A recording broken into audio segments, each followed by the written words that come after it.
and 10 minutes. And then we'll have a discussion with our audience.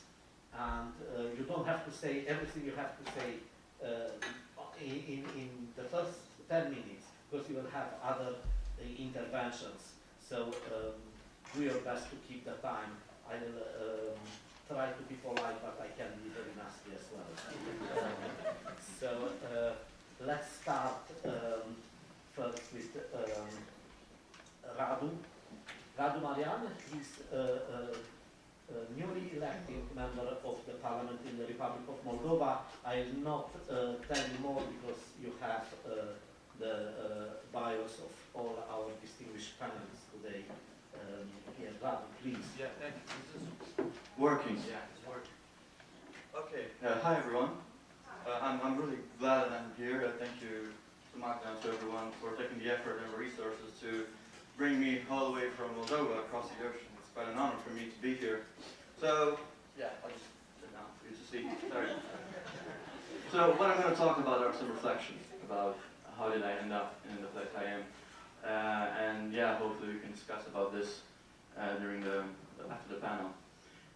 So my presentation is about the Roma involvement in mainstream politics and why I would argue this is very important to break the gap between Roma and non-Roma. I think the main challenge that the Roma people are facing today is this gap that there is between the Roma and the mainstream society in terms of education. I mean, this is the statistics from Moldova. As you see, participation rate in preschool education, 21% versus 79%. Compulsory education, 54% versus 90%. And I mean, if you look at the other countries, there's going to be the same trend. And I think the main challenge for us is how do we close those gaps, right? And the first question is, what causes this gap, right? There's a lot of, I mean, this is a very complex question. And the causes and the roots of this problem, they're very, very profound. I mean, there's lack of access to education, absence from workforce, poverty, isolation, discrimination, and this is all a vicious cycle, right? So one cause leads to another. But what I'm going to say today is that there are two facets that I think might be instrumental, crucial to closing this gap. And what I'm going to talk about next might seem a bit controversial for some of you, but again, as I said, these are some reflections, so we can still talk about that. And what I would say that two causes that we need to fix that would close the gap is related to the fact that there's no sizable Roma elite involved in mainstream fields, either be politics or business or journalism. And the other one, of course, is poor policy making. There's no Roma people involved in policy making, and because of that, they don't have access to budgeting, to writing policy, and since they're not in the policy making, we have all these issues like lack of access to quality education, absence from workforce, and so again, this is a vicious cycle, and the main question is how do we break it, right? And these two issues, I'm going to stress about them. So. One of my main messages today here is that Roma, young Roma, the ones that are educated, should get involved in politics, and especially mainstream politics. And what I have here is a comparison between getting involved in mainstream political party versus Roma-focused political parties. And I would say that it is more efficient, right, for Romas to get involved in mainstream political parties because you have access to nationwide policy making. You can promote the Roma issues to the mainstream. You cooperate strongly with a non-Roma, which again bridges these two parts of the society. You will have a better understanding of the policy issues and all key topics, which will help you eventually to solve also the Roma issues. But the problem is that there's a high barrier of entry. From the other side, there's Roma-focused political party. You can see that there's in Macedonia, some of them. But I think this is not very effective because you don't have power to decision making, and it's very unlikely that you will ever, join a government coalition. Yeah. So my story, right? I'll just quickly talk about how, my background a little bit. So, I mean, I was born in an ethnically diverse family, Romani mother and Moldovan Romanian father. And then this gave me, you know, probably more access, more communication with a non-Roma, which helped me also understand, I mean, the way they view Roma, right? I mean, a crucial moment for me was when I moved to the city, because moving to the city means you have access to better education, to better healthcare, and I think that's very important, right? There's a huge gap between, let's say, Roma people who live in the villages and those who live in the cities, and I mean that was a very vital moment for me. And as I said, I had a very strong engagement with non-Roma from the early childhood. And one of the main things that I learned in my childhood is that what defines you are your actions, and your behavior and your values, rather than your ethnicity. And for this helped me overcome some of the discrimination that I faced. Right? I always try to prove that I mean I was as valuable, I could be as competitive as everyone else. And this mantra, this helped me a lot, you know, to overcome the early stages of discrimination that I faced during childhood. And coming back to politics, we had like a little revolution happening in Moldova in 2009, we called it the Revolution. And at that point I realized that politics had an outsized role in the society, right? Politics, doing well, is the best way to change the lives for the better of people. And at that point, I was wondering, why is Moldova poorer than other countries? And at that point, I wanted to kind of get involved. And yeah, I mean, that moment I realized like I need to get involved in that. And I always had a passion for the big questions. Why are some countries are poorer than others?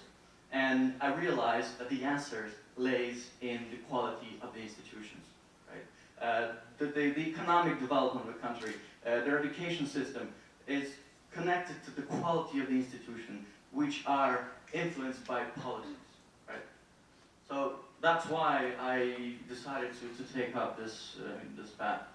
And well, I want to talk about the huge, you know, gap or the rift that we have between Roma and the mainstream society. And I think we need to somehow try to close it, because if we don't get in, I mean, I don't see, it's going to be very complicated to fundamentally change the way we are perceived, and I mean, that's it, to close this gap. So we really need to get closer, right? And I'll just give you an example on this RIP. So what we have here is, of course, is like it's not official statistics, but I wanted to talk about what I would call the vocational diversification of Roma. From what I've noticed, a big portion of highly educated Roma, which receive scholarships, support, they're working on Roma-related and human rights NGO projects, which is good, right? But I'm afraid this is not enough to close the gap, to the gap that I was talking about earlier. And there's a very few highly educated Roma working in mainstream fields, business, journalism, or politics, or science. And I tried to find data on where these young, educated Roma end up after they receive the scholarship. And there's no data, right? And that's, again, a huge issue. And that's like the last slide where I wanted to say, what can we do next to kind of change the situation? So I would argue for a more active role from donors to promote careers of educated Roma in mainstream fields, especially including in political parties. So I will urge all the young Roma to get involved in politics. I know it might seem dirty, but if you get involved in mainstream politics, this is where you can actually, you know, change the way people see Roma, and you can directly influence, at one point, even policy and even the way they see us. Also, we need to create and fund activity that will bring together Roma and non-Roma. This is absolutely crucial.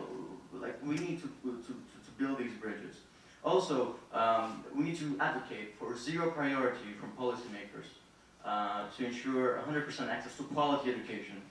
Should be a quality word there, for Roma children, right? Because equality of opportunity is, I mean, this is like a saint, you know, mantra that we all need to follow. And that comes, of course, for education. And you can do that either being in politics, either being an NGO, but we need to kind of promote that. Also, we would need to promote success stories of Roma working in mainstream fields, right? Because if we are, I mean, there will be more Roma in like journalism or business. It will be much easier to influence the opinion of those around, right? And then if you go back to that vicious cycle I talked about, these poor perceptions might change if we would have a couple of like very educated Roma working in like all these fields.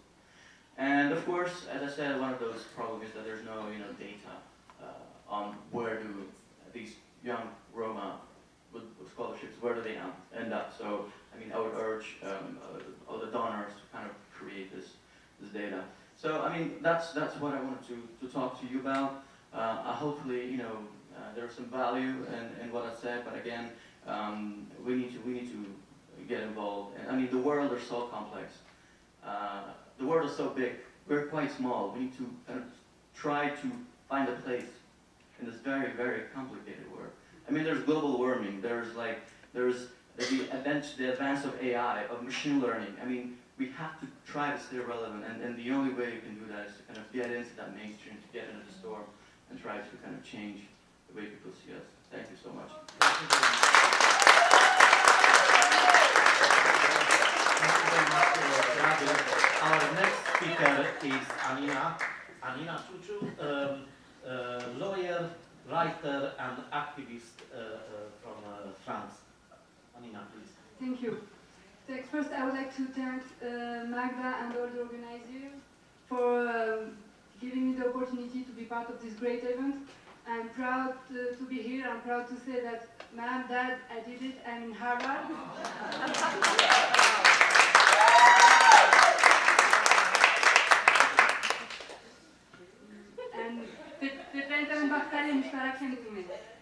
So I'm Anina Chuchu. I'm a lawyer. I'm a author of 2 books.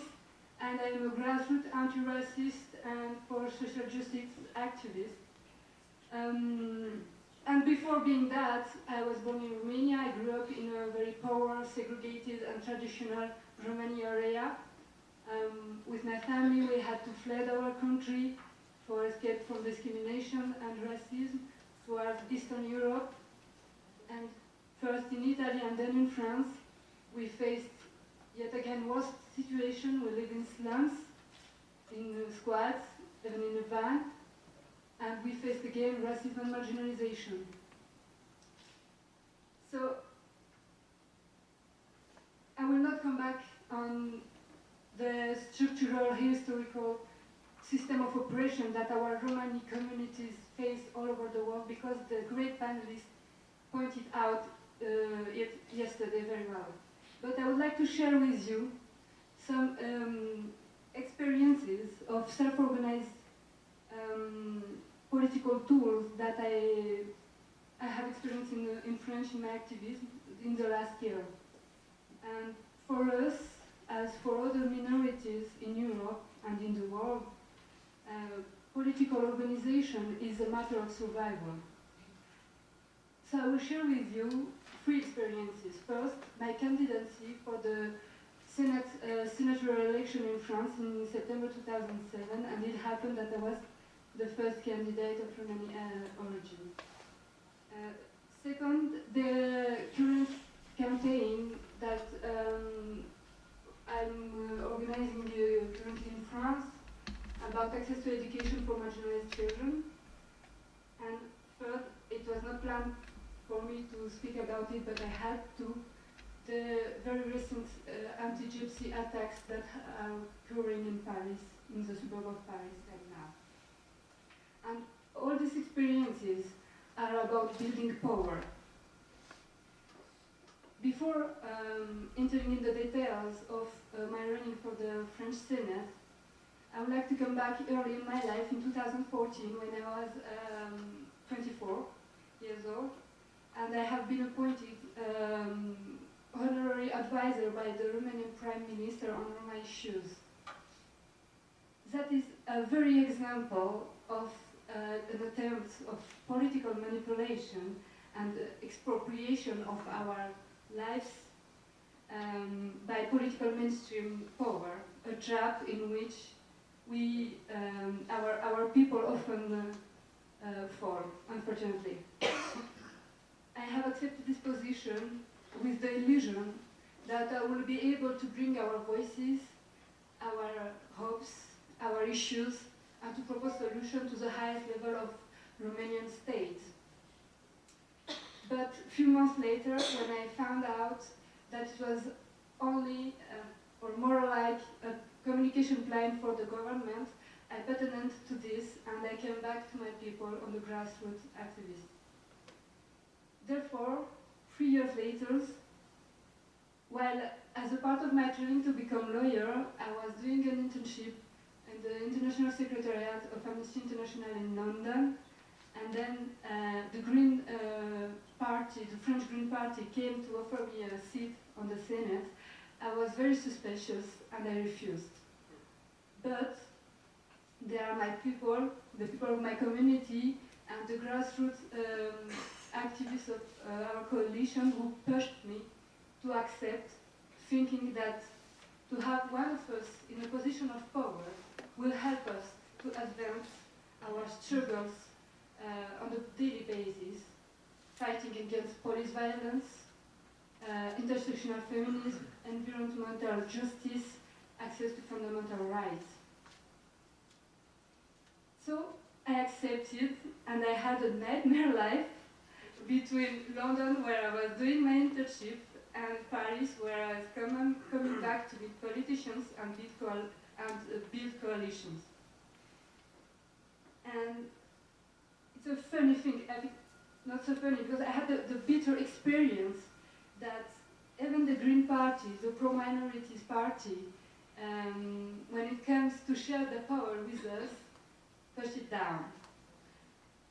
So I built, yet again, pushed by my grassroots fellows, an independent list with my friends coming from different backgrounds. They were anti-negrophobia activists, LGBT activists, Muslim activists, people who are fighting for an inclusive school. And of course we had no chance to win the election because it was made by political coalitions, but we messed up the boring and conformist narratives by the traditional political parties. We succeed to shadow all the political parties and give a strong visibility to our people, our issue, and the way we want to solve it. And of course we didn't win the election, but it was an achievement because the network we built there is still active and scares our enemies. Its name is Notre Avenir, means our future. And then I eventually went back to home in Paris. I finished my bar school, I graduated as a lawyer, and I was about to start working for a law firm when my political duty got me again. 2 years before, with La Voix de l'Homme, the organization I'm working for, we gathered dozens of Romani grassroots activists in a countryside village, and during 4 days we self-organized training on community organizing. Maybe you know about this methodology conceptualized by the American sociologist and communist activist Saul Alinsky. It's about building power when you are powerless. And during this training, 3 of us had a nice dream of a campaign on education that could gather various backgrounds, minority groups like French travelers, refugees, indigenous people, Romani peoples together to build power. So 2 years later, when I just finished my bar school, one of our organizations get the fundings to pay an organizer to start making our dream come true. And regarding my life story, I felt I was this person that will organize my young brothers and sisters as the Romani, French travelers, refugee, indigenous people to fight for justice and for their avenue, for their future. And that's where I am now and what I am currently doing in Paris. And the main point of our strategy is being together as minorities we succeed to come out of the racial isolation that the mainstream political power want to keep us in. We are just a bunch of kids claiming for our legitimate and universal rights to access justice and dignity through school. We are multiple, and that's why we want society to be. The second main point is that we lead and organize around us powerful white organizations, allies such as unions, MPs, political parties, and they are not anymore speaking in our names, but they are supporting our claims because we speak and we act in autonomy.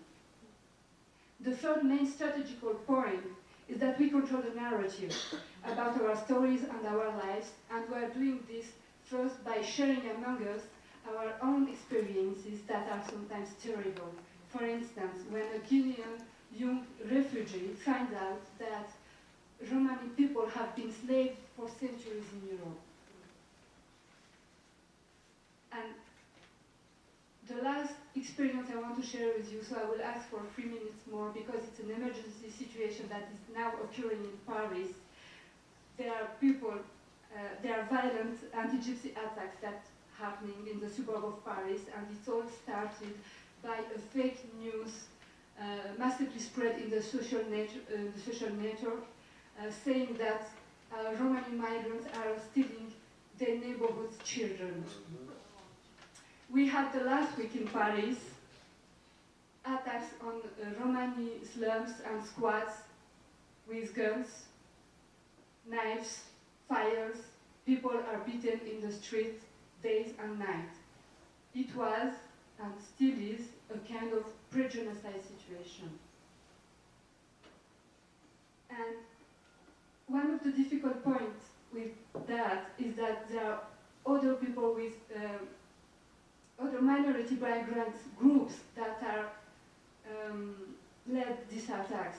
And in the same time, there is also a radical white supremacist group that is making a happening in the suburb of Paris to instrumentalize the hate on and among racial minorities.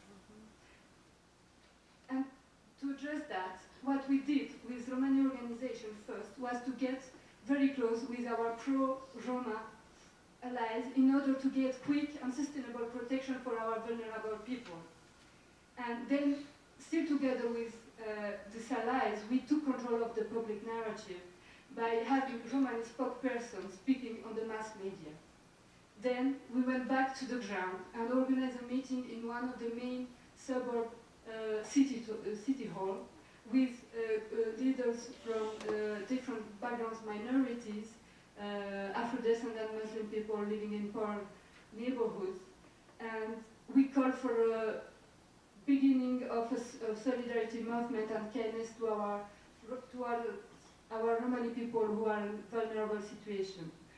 We had the day after beautiful initiatives that these leaders went in the slums to meet and protect our people. And one of the group of these leaders also has started a campaign on social networks of solidarity.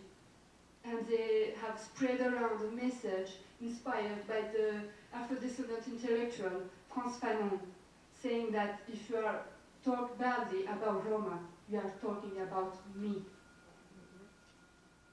And this way, we were able to calm down, even if it's not finished, the violences, but also we wanted to avoid an instrumentalization by some political movement that will take advantage of the situation in a manner that will make us all of suffering. And that's why and all this was possible because we had a long work building coalitions with other minorities and white-friendly organization in a harmony manner. It is how we are able to build power and use this to resist in such a situation. And for instance, the network that helped us to protect our people were the people that were in my list candidacy for the Senate. And even if they didn't help me to win this seat, because it was not the point, we get it, but they helped me 2 years later to protect my people. And that's the message I want to share with you today. We as Romani people in the next years we are facing difficult times, and we need to know how to organize, who are our friends, where are our allies.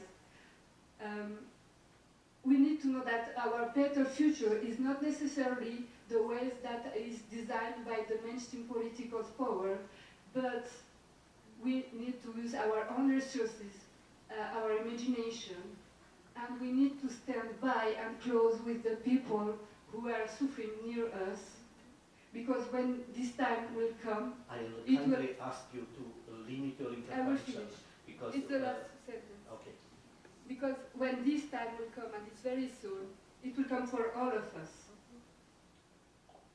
So I want to finish with the motto of my dearest hero, the great survivor of genocide and resistance, French Romani, Raymond Gurem, who always said to us, whatever happens, never give up, never fall on your knees, always stand up. Thank you. Thank you.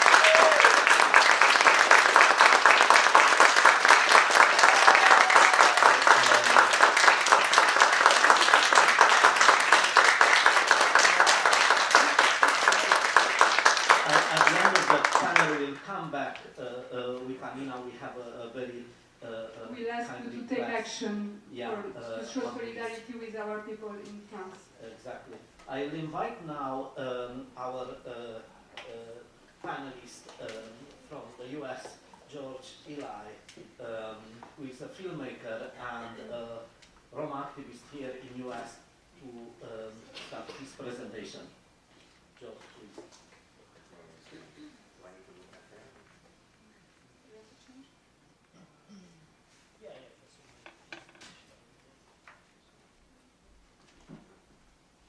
I'd like to thank her parents too. I mean,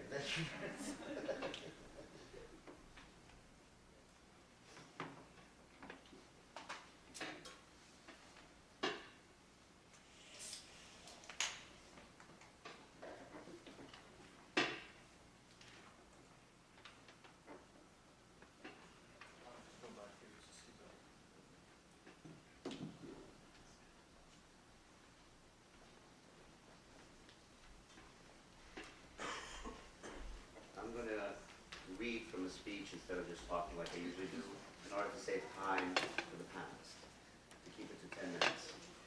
Okay. I don't normally read for paper notes. Most of you know me, or just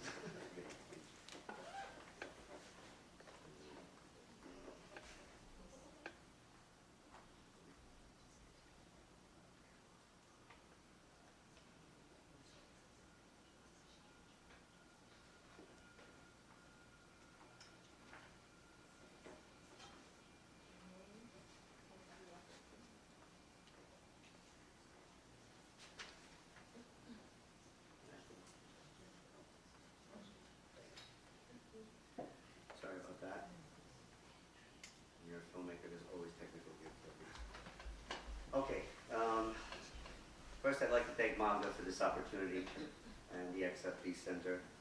This is really a privilege for me to share with you an American experience. I've been coming to these conferences since the beginning, and I think it's important it might help to have an American experience. And with that, again, I'd like to thank Magda to help understand the philosophy of oppression within the subconsciousness, as I did when I grew up.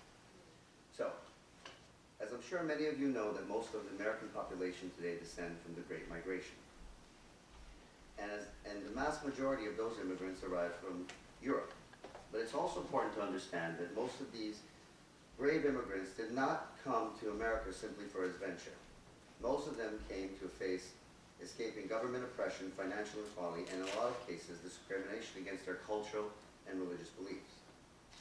As Christiana pointed out yesterday, the Roma were part of this great exodus, including my own family.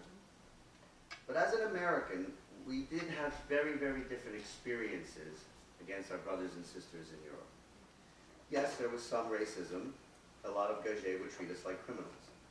But some would treat us as glorified mystics and a fascinating people. You didn't have to be a fortune teller to realize that this inaccurate image came from Hollywood. That I felt so passionate about this inaccuracy about my portrayal of my people that I went against my family's deep traditions and became a filmmaker myself in order to get a more honest portrayal of my people. And soon after that, I got to make movies. And soon after that, I got my first experience with true Roma racism in Europe. You see, in the fall of 2001, I was producing a film directed by Jasmine Dalal entitled Gypsy Caravan. And due to the film's extremely low budget, I also served as the film's translator. As a result, I got to spend a lot of time with dozens of Roma musicians that had gathered all over Europe. But what was different from my own Roma experience is that none of the musicians had any sense of pride of their European roots. In fact, they were more proud of their Indian heritage than they were of their European roots. One evening, I asked them, why is there such a connection to India? Because we as an American Roma see Europe as the motherland. And that's that evening when they told me that, help us come to America, they said to me. We don't like it in Europe. Our governments hate us. We are from India, so they treat us differently. And then they began telling me their stories. Their stories of burnings of their villages, murdering of their people, segregations in school, and so on and so on. And this went on for 6 weeks. And I seen pictures of their families and the poverty that they live in. It was hard for me to accept at that time. However, over the next 18 years, I got the privilege to make 2 more films, which gave me the opportunity to visit what I call the motherland, which is Europe. And I visited quite a lot. However, that's when I also noticed that common everyday European citizens, highly educated people, even government officials, even teachers, regular everyday European teachers, publicly expressing their hatred and divide of their own Romano populations. And you guys, you gotta understand, as an American, this is hard to accept. But every European Gajot I would speak to and talk about and say who I was Roma, they immediately, their hate went up. Violence against Roma, segregation in schools, was often accepted by the European Gajot majority, many defending their outrage as justice and necessity rather than racism. Some of these individuals said to me personally that their actions and outbursts are not racist. I am not a racist, they would say to me. They would go on to say, I have many minority friends, and even state they have minorities in their blood or in their own families. The Roma are different. They are not human. They refuse to be civil. They're inherently lawless and lazy. And this is what a highly educated Hungarian woman told me before my screening of my film in Brussels. She said this with such passion, and this is the part you guys gotta hold your seats, please, and just bear with me, this is an American experience. She said it with such passion that I believed her. I believed them all when they told me they were not racist. Something deep inside of me picked up on the sincerity of their statements. But before I make you think that they convinced me that we Roma are lawless and lazy, which is absolutely ridiculous, especially if you know my grandparents, they were not lazy people at all. Please allow me to paint you a picture of how an ancient practice within all of our culture helped me understand why a well-educated populace can be extremely racist and still believe they themselves are a broad-minded and blameless people. My PowerPoint is not working, but I don't think it is. Okay? You see, unlike many American nations, American law allowed my very traditional family the privilege to continue their culture and spiritual beliefs that they brought over from Europe, including what the world calls fortune telling. Now, I have no illusions that most of the people here believe that fortune telling is nothing more than a trick or a con game. And I assume that in a lot of businesses it is. Or perhaps what it has evolved to be in a capitalistic society. But in my particular family, fortune telling, much like the word gypsy, does not live in our vocabulary. The word we use to describe this ancient practice is pronounced dabarimos. And most of you know who speak the language, the word drab means medicine. Dabarimos means medicine administer. And medicine in our language can mean physical or spiritual administer. This practice is extremely important in our home. In fact, it is the foundation of our lives. It is our livelihood, our religious base, as well as the source of understanding our people and their truths and their passions. So what does this have to do with believing a racist is not a racist when their very action and words prove otherwise? Well, Dabarimos describes and dictates that there must be a gap within the subconscious of that individual.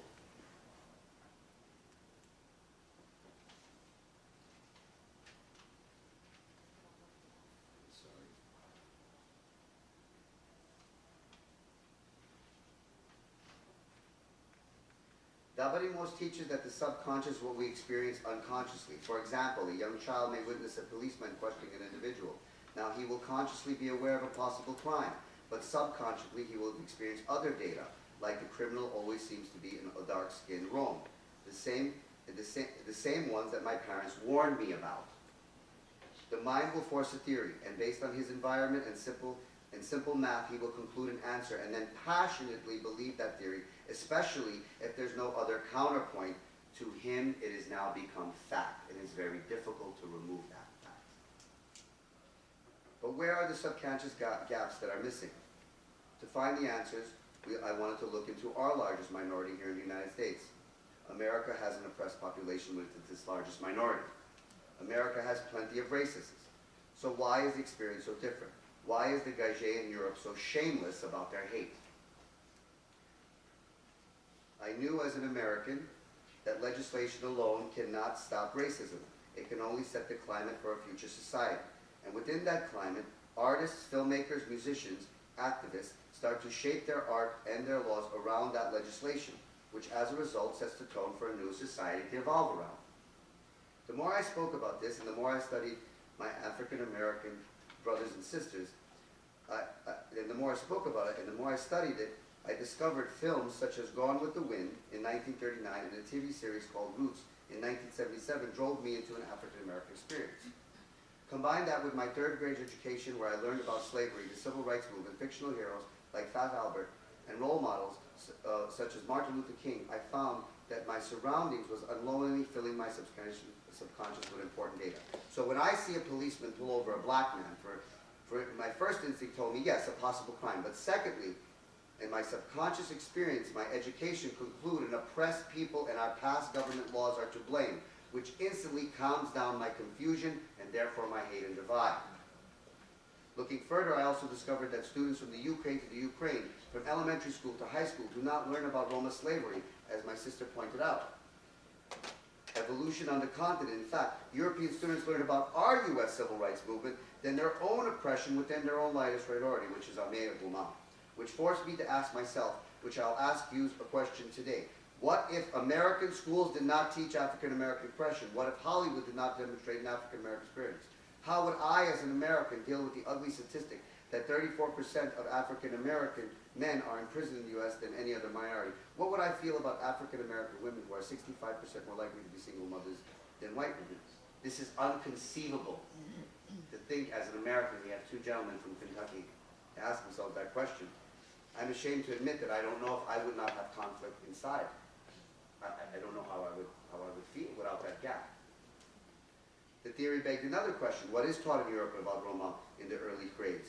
What is in the textbooks and in almost every news story read? Well, I found there's a constant emphasis on Indian roots. A Roma camp was evicted today in so-and-so town, blah, blah, blah. The Roma who originated from India, etc., etc. Ladies and gentlemen, why is this a thing? The latest study shows that Roma have been in Europe on European soil for 1,500 years. The culture itself formed in Europe. Would we say a Colombian man whose origins from Spain? Would we? No, of course not. Because the Colombian culture, that is their food and their fashion, their art, are formed in South America, not in Spain. The constant mentioning of foreign roots only perpetuates the ideology of the other, thus creating what I am calling now the great rejection of our European roots, not only by the Gagé, but by Amélie Rome. To further validate this observation, let's look into how American Roma immigrants look at Eastern Europe. We see it as the motherland, not India. None of the American Roma I've ever felt talked to had any connection to India as their motherland. Because, ladies and gentlemen, we are a culture as much as a bloodline. Yes, it is a fact that our bloodline comes from India, and that's a great thing. However, the culture, both good and bad, formed in Europe. In closing, Dabaremos, who found 3 very important gaps within the subconscious. The European majority populace lacked the historical education, the artist input, and the ownership of the European land as facts. And without understanding in the subconscious, any person, no matter what their intelligence, will spark mass confusion in an otherwise well-educated mind. Remember that Hungarian woman I spoke about earlier? She was not ignorant, because the English word ignorant means to ignore facts, not when you don't have them or fed the wrong ones. She was unaware and therefore confused.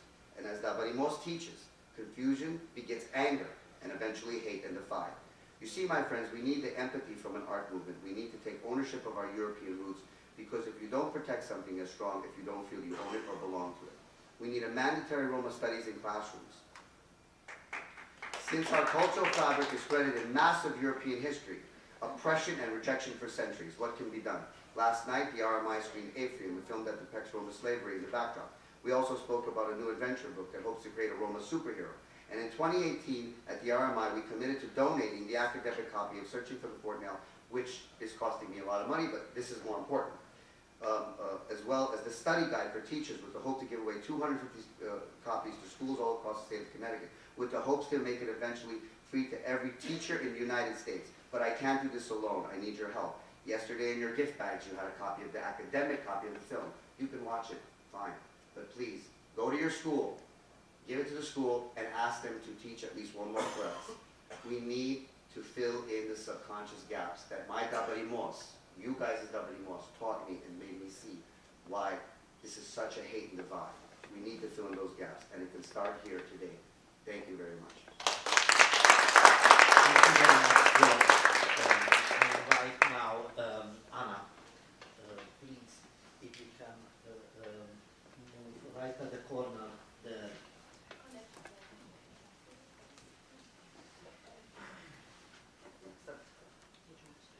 Anna is a Roma activist from Colombia, and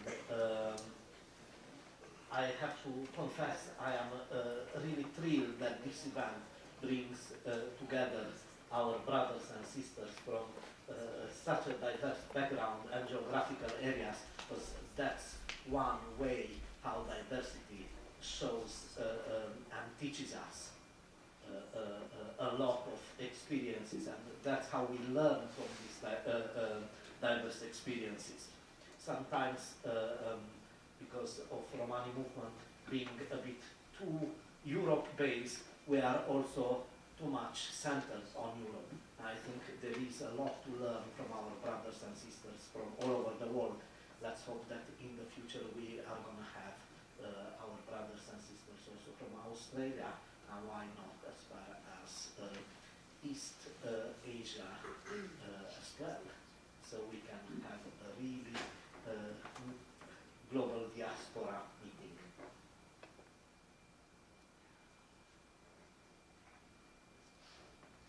Okay, thank you for this invitation in this event. Thank you so much, Magda and Belen. Thank you. Okay, the situation of Roma people in Colombia. This is the context, general context of Colombia, general aspect of the Roma in Colombia, identity elements, framework rights, brief diagnosis of situation, development, program, and conclusion. Okay, do you know what is Colombia? It's Latin America.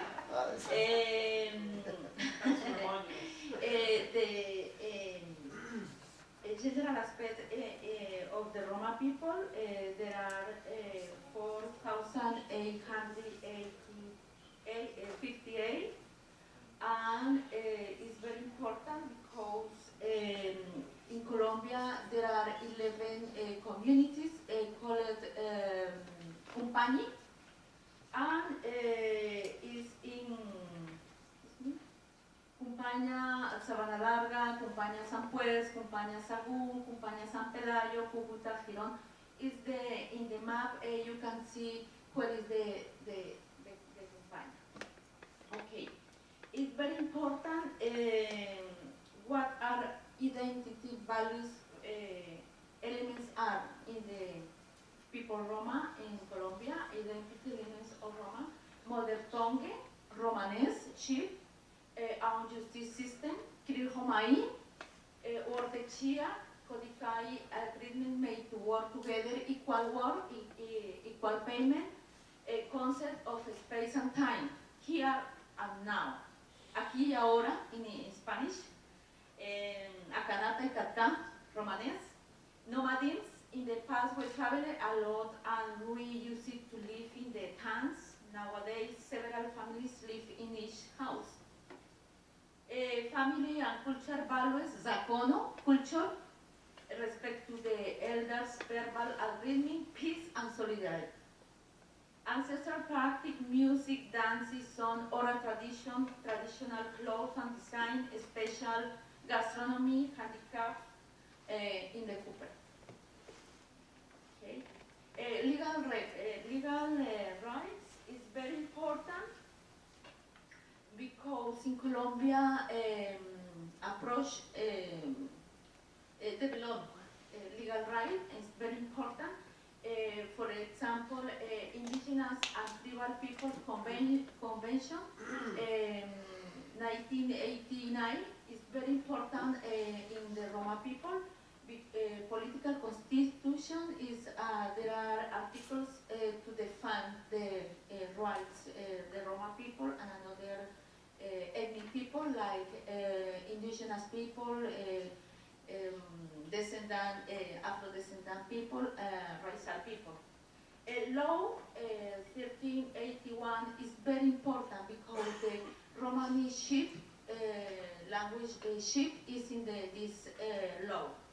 And degree 2957 is the specific for the fund right the Roma people. Another degree 4634 is very important because the victims, the armed conflicts, the Roma people is only in the war this defend the degree for the Roma people. Degree 582 and 505 is the district in the Bogotá. Okay, the diagnosis of our situation, location. We are location mainly on urban areas. Distribution, each company is concentrating a specific area in the city. The name, for example, Compagnia of Bogotá, Compagnia of Cúcuta, and another name, the city of city.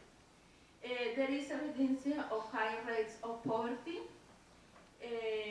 presenting life standard well below national average, or well is reflecting in how we preserve our values and culture. Nevertheless, impervision and specific type of discrimination have been to affect cultural identity and unwanted cultural transformation are beginning to be observed. In this moment, nevertheless, we have moved forwards towards the design of public policies. Most often they have not been implemented, given the lack of a budget. No budget is formulate the norms, but no budget. Okay, the Roma people in Colombia is all Calderach. This is my family. My father, my uncle, my brother, they are working Cooper handicraft. Okay. Another situation, decline of traditional work has caused Roma people to lack economic alternative or ways into trades. In general, Roma people in Colombia do not fit the patterns, schedule and rule established by majority society. Education education, a different approach has not been included by education system, lack of access and high dropout levels. In the health, several cases of cardiovascular and respiratory disease are presenting among elders because smoke every day, and this is the big problem. Life expectancy is very short compared with Gachet, no home. For the children and young people, diseases are more due to malnutrition and lack of access to medical treatment. Armed conflict. This is a big problem, no more the Roma people, it's all the people in Colombia. Died in displacement, confinement, and economic consequence. We could no longer travel through the country like we used to do it. The Roma people invisibility in the armed conflict, and this is another problem. Okay, I'm program as an organization for future perspectives, qualification and formation on new leaders, women and young people.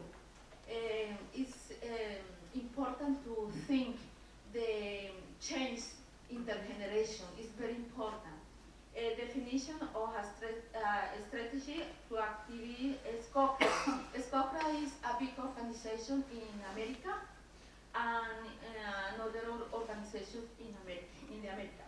A continuation of leadership toward the implementation and development of policies toward recognition in Colombia and other countries. Guarantee that these policies include differential approach or different diversity, because in all the countries no apply approach differential diversity, and this is a problem because all the people there are many differences, and it's very important to work in this side. Children. Lesson learning from the experience of indigenous peoples, groups, and Afro-descendant peoples too, and other ethnic groups. Getting to know our rights and demand them to be fully in order to improve living conditions. Understanding the organization is important as a prerequisite to interact with the government.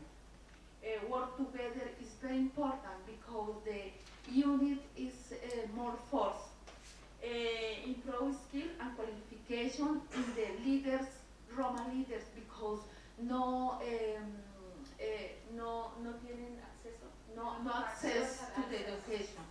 Education is the best way to have freedom and autonomy. It's very important. The education is to put the alas, wings, yes. And the conclusion. Okay, in Colombia there are important knowledge degrees and plans, but there are no implemented because there is no budget. Discrimination in health, in every day. In the treatment, no warm, is a cold. In education, many children do not have access to education on all levels. Economic vulnerability, difficult to access a stable job that can support a family. The leaders do, the leaders do not have levels of education and knowledge to establish relationship. It's very important. We recommend them to study the possibility that Harvard University creates programs to include Roma students and teachers from the American scholarship, exchange, workshops is very important. At the same time, to the Roma agreement with another university, both in the USA and abroad, to support Roma students. Yes. Colombia is one of the few countries that have advanced in recognition and visibility. In the America, what is done in Colombia can be used as an change.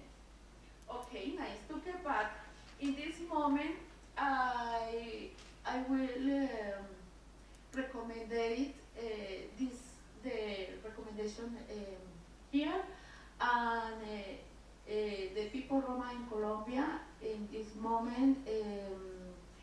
solidariety with indigenous people now, Minga, the group Minga, because in this moment they are fighting for their rights, territory, no fracking, no glyphosate, all the todos los males para el medio ambiente, all the bad in the environment. And it's very important you know what is this situation in my country, because it's not good. Thank you so much. And I wish you, Roma, I wish you a happy day, 8 April, commemoration. Our day is very important for all the work in the Roma. Thank you.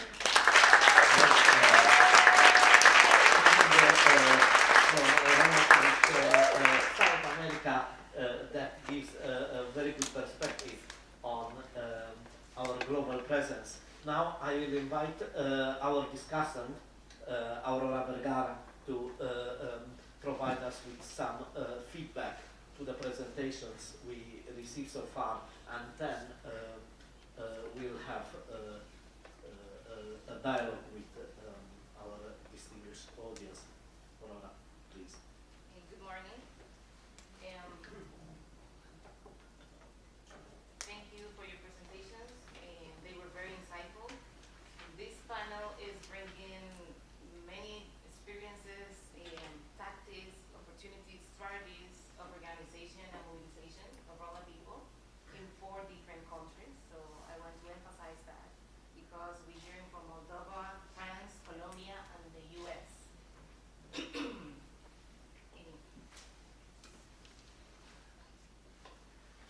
The first presentation, Marianne claims that there is a need for political involvement of Romani people, mainly on the mainstream political parties, to advance their own reification agendas within these parties.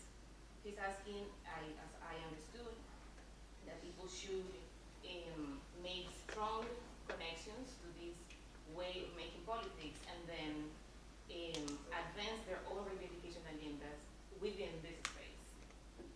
Alina Shushu, Shushu, is describing the achievements in the she's arguing for a regaining of their voices, rights, and dignities of the Roma people through political leadership, using the legal and the political participation as a strategy of survival. And she's arguing to building power within your own communities, unlike your proposal. George Eli is arguing within the United States context for campaigns for making visible Romani stories within the popular culture. And he's arguing for filling the gaps so that the oppression within the subconscious can be overcome. And Delilah is bringing in the experience of the Colombian context to describe the achievements in the legal context, building alliances with indigenous people and underrepresented peoples, and also to emphasize that even though they have been legal achievements, there are problems with the budget. So even when you get the laws that you need to change the structure, in this context, we're having problems to actually deliver the promises that the government is making. So considering these contributions that I find very enlightening, I would like to propose the following questions.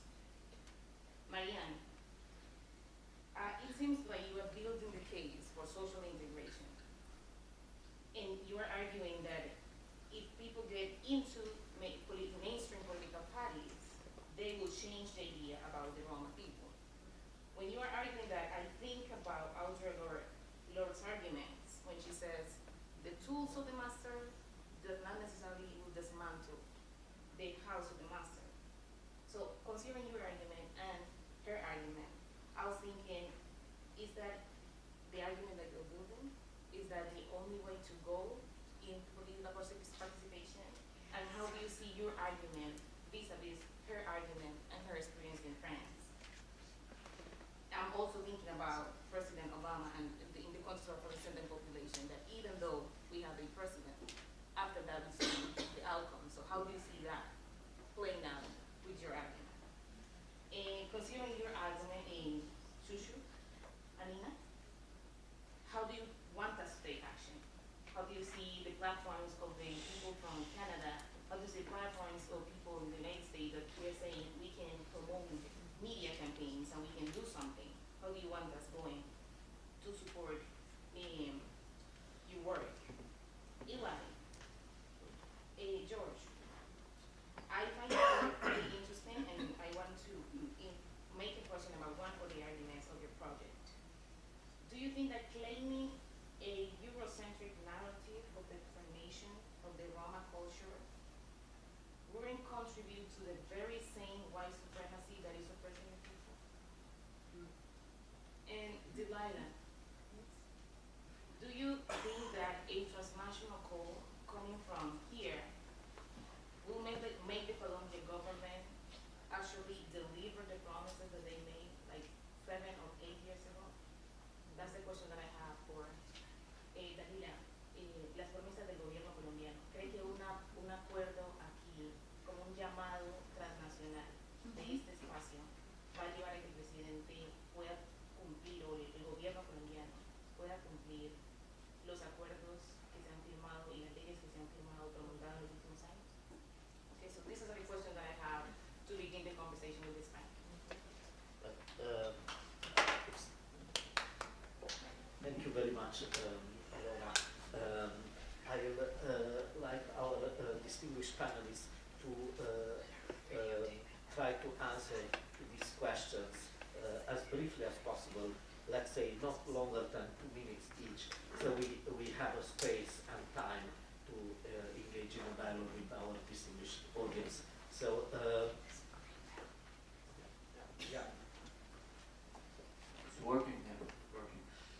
So, one clarification, I don't only argue for political involvement, but also for the Roma elite to get involved in all the fields, mainly business, journalism. Because my argument is that to connect with them in order to change their perception also. And that maybe will start a virtuous cycle. It's like turning the vicious cycle into a virtuous cycle. That will start with the elite Roma, those who are like more educated, to get involved in these mainstream fields. So that's my argument. And then, so she said something about the master. Yeah. Can you repeat again? What would you say? It is a quote from Aldo Lord, which is saying sometimes that we argue that when we appeal to the moral thinking or capacity of the person that is oppressing you, like thinking when you say they're going to change the ideas of your people. See, there's a problem there. We assume that all the people there are our enemies, and that's fundamental. I think that's wrong, right? I think we have a lot of allies in that part. So not everyone is oppressing us. A lot of people have very wrong perceptions of Roma, but we cannot view them as enemies. Not, at least not all of them. That's wrong, right? And what I live with them, like I communicate with them, and we have a lot of allies there. A lot of them. I can tell you that. And I think I disagree with it. I mean, you said, yeah, you call them the oppressor. But the thing is, yeah, many of them, again, are judgmental. But there are some who are really our allies. And again, come back to my argument that the world is very complex, right? Those who have decision making, they prioritize somehow the things that they deal with. I'll give you an example, right?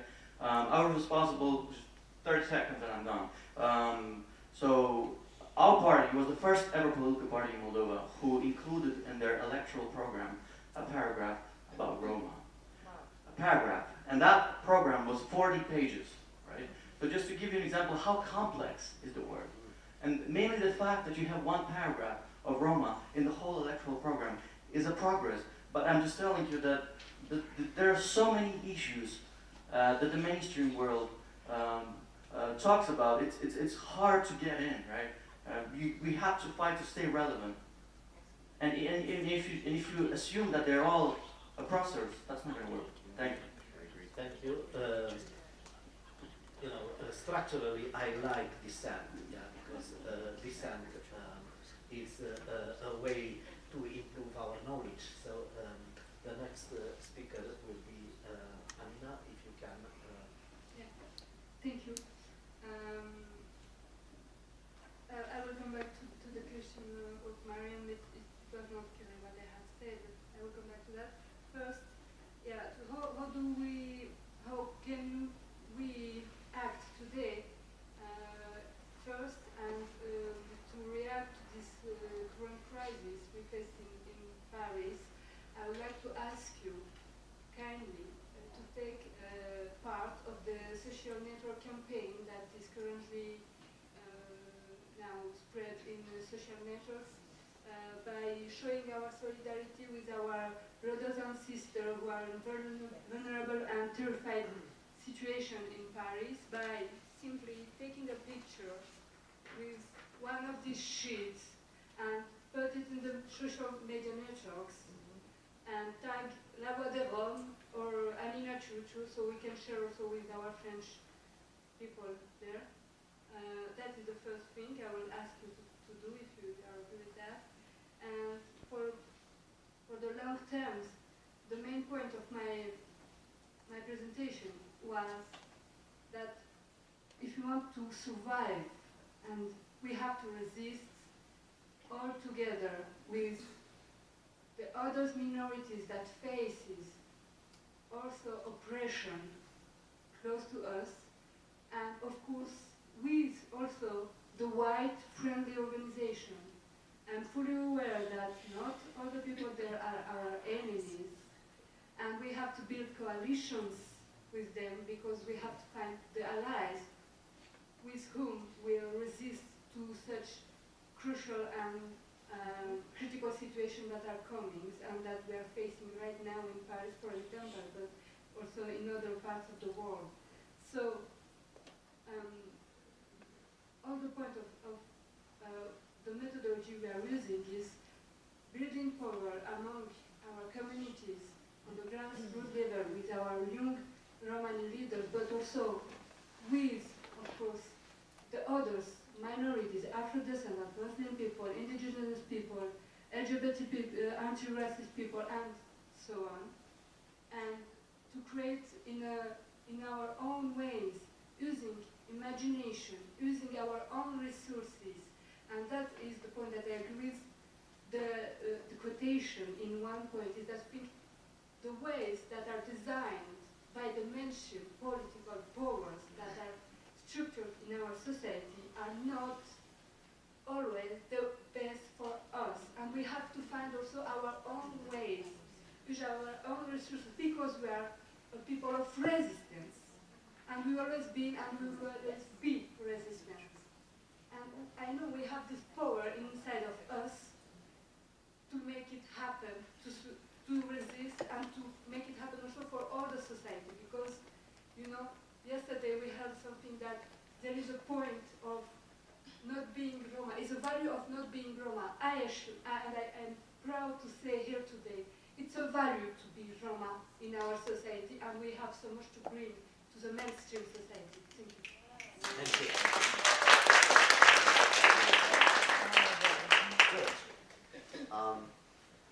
Just to answer your question about Hollywood and influence of the art movement, that's part of the solution. But my friend from Albania talked about quality education. And with all due respect to the institutions of education in Europe, but if they're not including Roma history in early grades, then that's not quality. It's just not. I'm sorry. And I also refuse to believe that the entire population of Europe, because you can know Europe, like you were saying, to your point, hates us and are evil. They're just confused. Now, my grandmother used to say, I was going to talk in Romanes, I'm sorry, used to say, You can go ahead, and that points out to one of my American heroes, who is called Aunt Maya Angelou. And she says, when you know better, you do better. And it's the same thing what my grandmother says. But if the European populace don't know better, guys, if they don't know better, you can't expect them to do better. Now, when they know better, and then they are still hateful, then we can iron out the racists, i.e. Donald Trump, our president. We can eye them out, you know. But as my Prahl was saying from Europe, you know, if there are allies, but the allies that are today that are helping you, you have to understand their psyche, as Dabarimo says. They are helping you without the knowledge. That's just pure love, the ones that are helping you. It's just pure love, the ones that are helping you. Because they don't have the education that I have, you know, that we all have. We know that Roma were slaves. We know that. The European populace, everybody I spoke to, I'm not an analyst, I'm not highly educated, but I'm a human being and I observe. It can't be right that from every country that I've ever spoke to, none of the European people that I know knew that Roma were slaves. That is unacceptable. Absolutely. Yeah, absolutely. Thank you. Don't stop. Just one little thing to your question, but she said that in the French context, they know enough to kill you people. Yeah. Yeah. So if you are arguing that when they know better, they will do better, what, Because we get back here to the confusion. We go back to Dabarimo. We have to go back. Because confusion begets hate. Confusion begets hate. Go back kale pure shavali. Abdul Musa Jazba kale pure. Chi janen legaje or history. Chi janen or history. Now, I'm not saying that they won't stop the janen. I'm not saying that to chi janao. But that's the excuse. Okay, so I hope that cleared that up. Hate device. Okay. Thank you. Ми малко даума англичиско, ма и жалте пушало кај рахит, сарија сутилма, малте тауса, мо и локо те. Bueno, Aurora, please support me in translate because I need to all the sense. En cuanto a la pregunta de mirar cómo se cumplen los acuerdos, las leyes, las normas, es muy importante decir que primero nosotros somos un pueblo pacífico, un pueblo que no tenemos odios heredados, ni, o sea, no tenemos héroes reconocidos ni odios heredados, lo cual hace que tengamos un gran amor por la vida, ¿sí? En ese sentido, sí.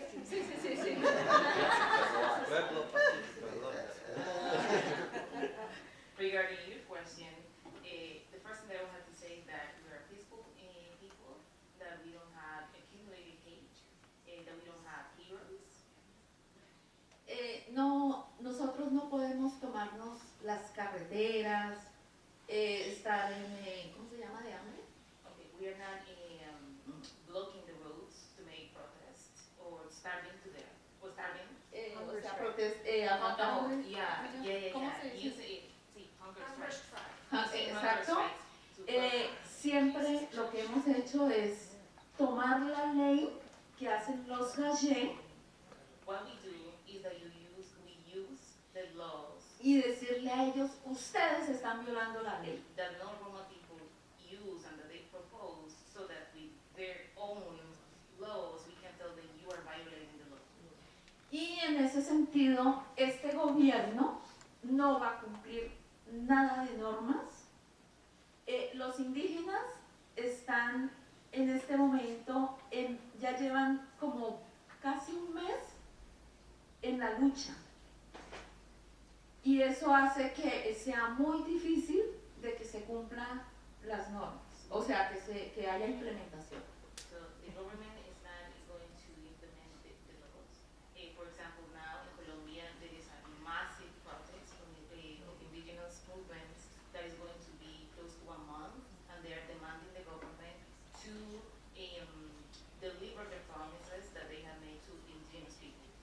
Y es muy importante que en todos los países de América que tienen constitución y que hay una puerta donde se habla de que somos diversos.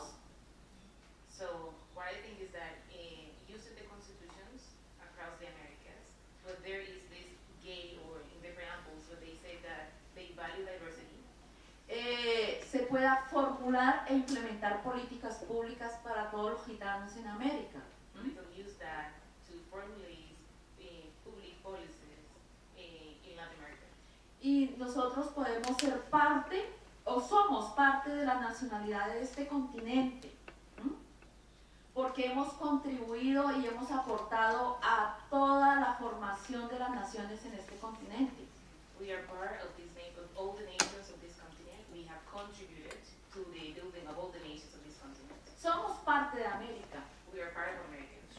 Entonces, eso es importante. Y lo otro que yo recomendaría a todos que estamos acá, hay que trabajar el enfoque diferencial, el approach or the And the other thing that I would recommend is that we implement the differentiated approach. I don't know if that's used all over the world, but that is useful in Colombia. When they say that the Constitution of Colombia, when they say differentiated approach, they mean that you have to implement policies that are important for each people in your country. So porque cuando los niños quieren ir a la escuela no encuentran referentes. Todo es igual, todo el mundo piensa igual. Entonces, por eso es esa rebeldía. Because when people go to schools, they don't have reference of the stories of their own people. So that's the reason why this is important. And this is the reason why this I don't know, it's like a rebeldía. Y no olvidemos que somos Roma, que tenemos una gran capacidad, que tenemos una gran creatividad y que somos muy inteligentes y que podemos aportarle mucho al mundo. Okay.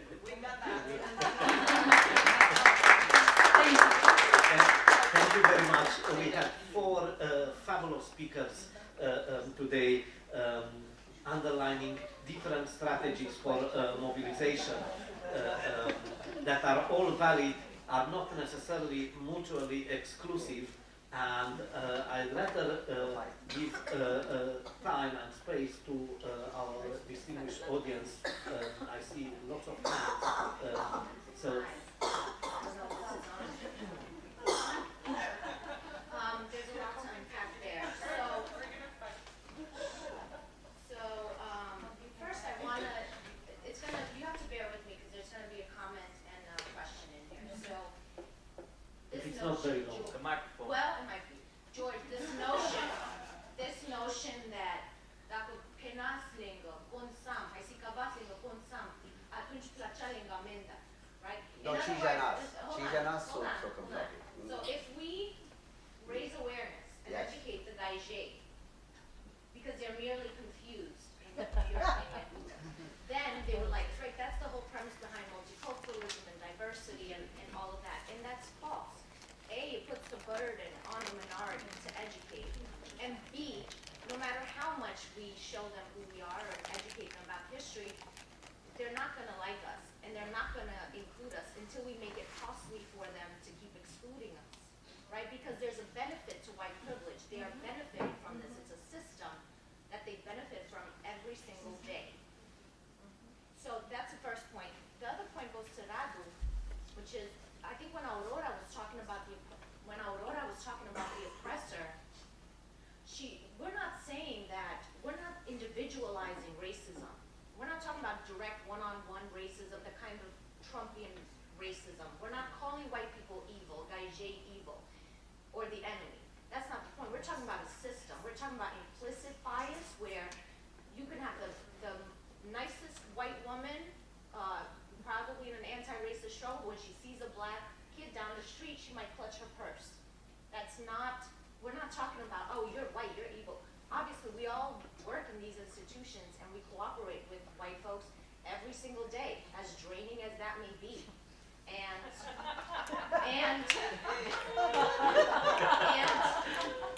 As draining as So- it may be, tell her in her experience. So, what Aurora was talking about is sort of this structural racism and implicit bias. Not that we have to get away from this perpetrator perspective that the only type of racism is when you call me the N-word or when you call me the T-word, right? Although that does happen.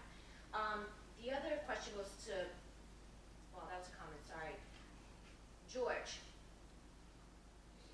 mentioned that we should get away from mentioning our Indian ancestry. So I always put Roma, who originated in India, for two reasons. Number one, so they realize it's not a lifestyle, so they realize we're a legitimate ethnic group with our own language and culture and whatnot. And also to combat the denigration that has come from having brown skin, from being an other, right? So there's a way in which we've internalized white supremacy, and now American Roma want to say, well, they're Tumenga, and the Tema isn't India, the Tema is Europe. So there's value in claiming European history. There's not much value in claiming Indian history. So I think the American Roma, to some extent, we all have internalized that.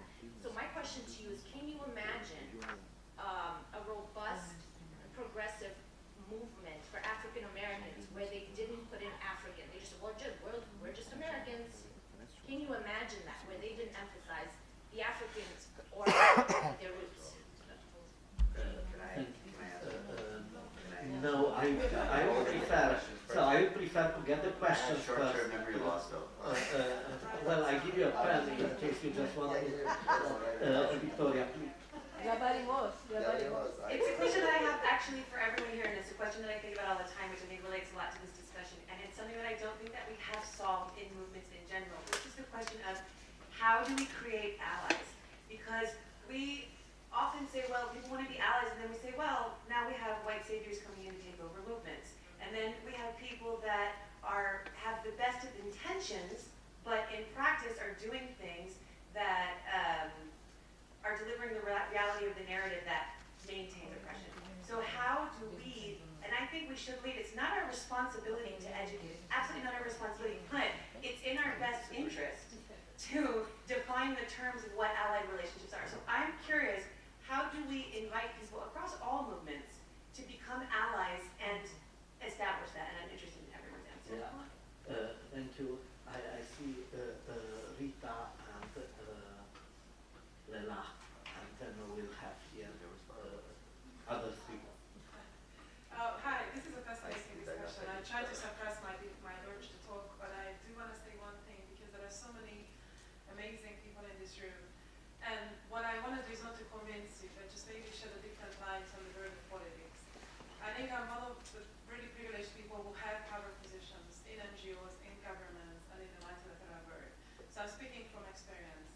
But what I can tell you, I really want you to think about politics as an important arena that we should all be able and encouraged to join. And I tell you why. The world of politics is draining because you work with people who are might not be on the same side. But what I learned is to enjoy the beauty of it, which is you have to get in, learn the rules of the game, and learn how you can turn it for yourself and for your own benefits. It takes time. If you join politics and then you're new, at the beginning it's all confusing. You don't know the power relations, you don't know what to do, and you might be alone.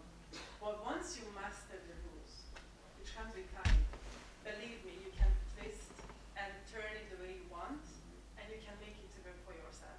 And if I can give you one example to make it clear. Everybody talks about the European Union framework on national Roma integration strategies as like one of the main achievements, right? It happened in 2011, and it happened because governments agreed to come up with this strategy. What not everybody knows, and I haven't really spoken about it since, that it depended on 5 young women. When the Hungarian government decided to make it a priority, nobody was interested to pursue it. Nobody even wanted it. I was in charge of the whole priority. And so we were really trying to get people on board, we were trying to convince all the political leaders to be on the side. Nobody ever cared. What we realized is that in this middle of nothing, we actually can claim the freedom to do whatever we want to do with it. So there was one woman in my team who drafted the entire thing from scratch, Melinda. And Melinda and 4 other ladies, we pushed for the whole thing. Nobody knows that the success of the EU framework depended on 5 young women. We did it because nobody was interested. Nobody wanted to do it, but we realized that we can use it. So if they don't believe in it, if they want to do it, fine, we're going to do it. So we kept on traveling to Brussels. We kept on sitting with the other member states,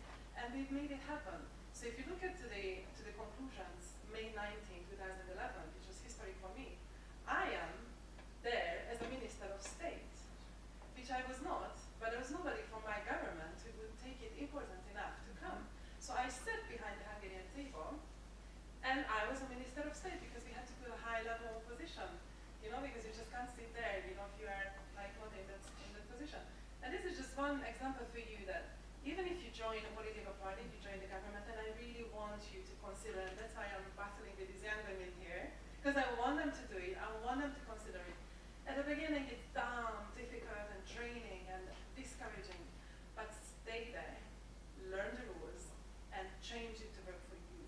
And I think we have the power, and we are tactful. Roma people have been tactful for centuries. We survive because we are tactful, we are strategic, we are smart. So use that, and don't be discouraged because the first steps might be difficult. So that's all. Thank you. I really wish I would have been able to say everything I wanted to say yesterday during my presentation. I'm very moved by this discussion. Actually, it's an internal fight, my sister Defina and I have. So we stand up. Okay, I will. Hello. So one thing that I think is really important, that you mentioned this idea of entering the oppressive system, basically, to change it. I'm a journalist, so you asked for people to enter journalism. Well, I will tell you this. It's not enough to have 10 black people enter mainstream media and you're going to think that the representation of black people will be better. It's not enough to have Romani people enter mainstream media. If you don't change the system, nothing's going to change. And I have an indigenous friend who's a reporter, and she said to me, Leila, it's not enough that I'm an indigenous reporter because you're putting all the pressure of decolonizing on me. You're putting all the pressure of racism on me. And she said to me, she's like, you know, I enter mainstream media and I've given conferences on how to decolonize media. And I think that it's important that, yes, we must enter the system, but there is a price to enter the system. And I'm going to cite Jean-François Bayard, who said, les dominés arrivent peu ou prou à pénétrer les structures sociales qui les oppriment. I will translate. Dominated people arrive at penetrating the systems which oppress us, but at which price?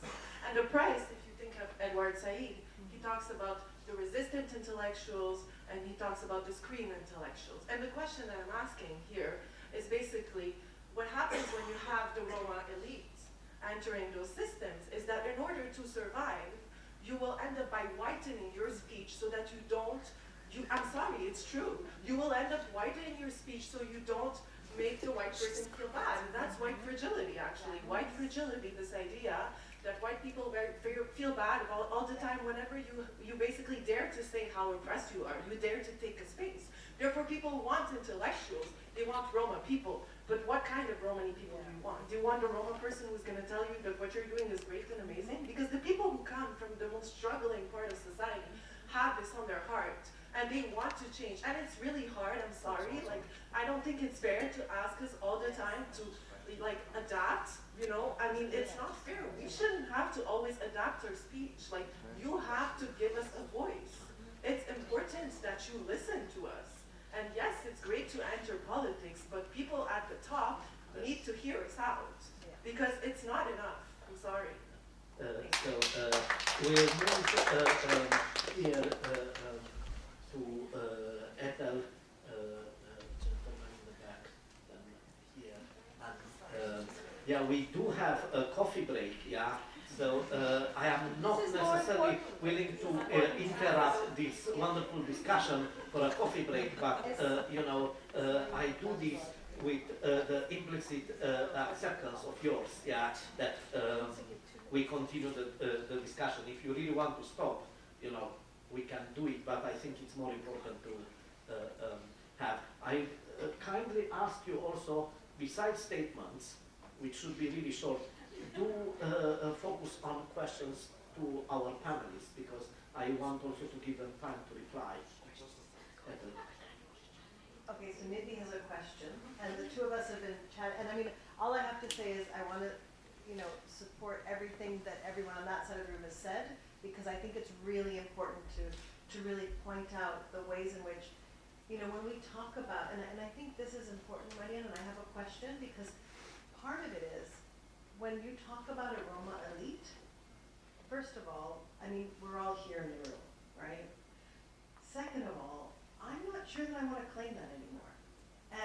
And here's the thing, because part of it is, when we claim a kind of elite position, we differentiate ourselves from other Romani people.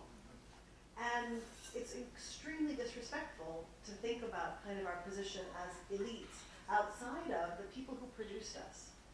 And last night when I was talking to some of us, I said, you know, one of the things that over the last month, 2 of my cousins have died. One of them, one of them was out of jail. He went missing. His body was found 8 months later, decomposing. And the other one then went to his funeral and drank himself to death after. This is our community. When I talk about the destruction of Gypsy Hill, when I look at the ways in which structural racism, as Nidhi said, destroys us, and you know, you understand, I mean, I can pass. Many of us can pass because we're elite, in whatever that means. But to kind of, what I think is really important is to claim the communities that produced us and that made it possible, because all of them did.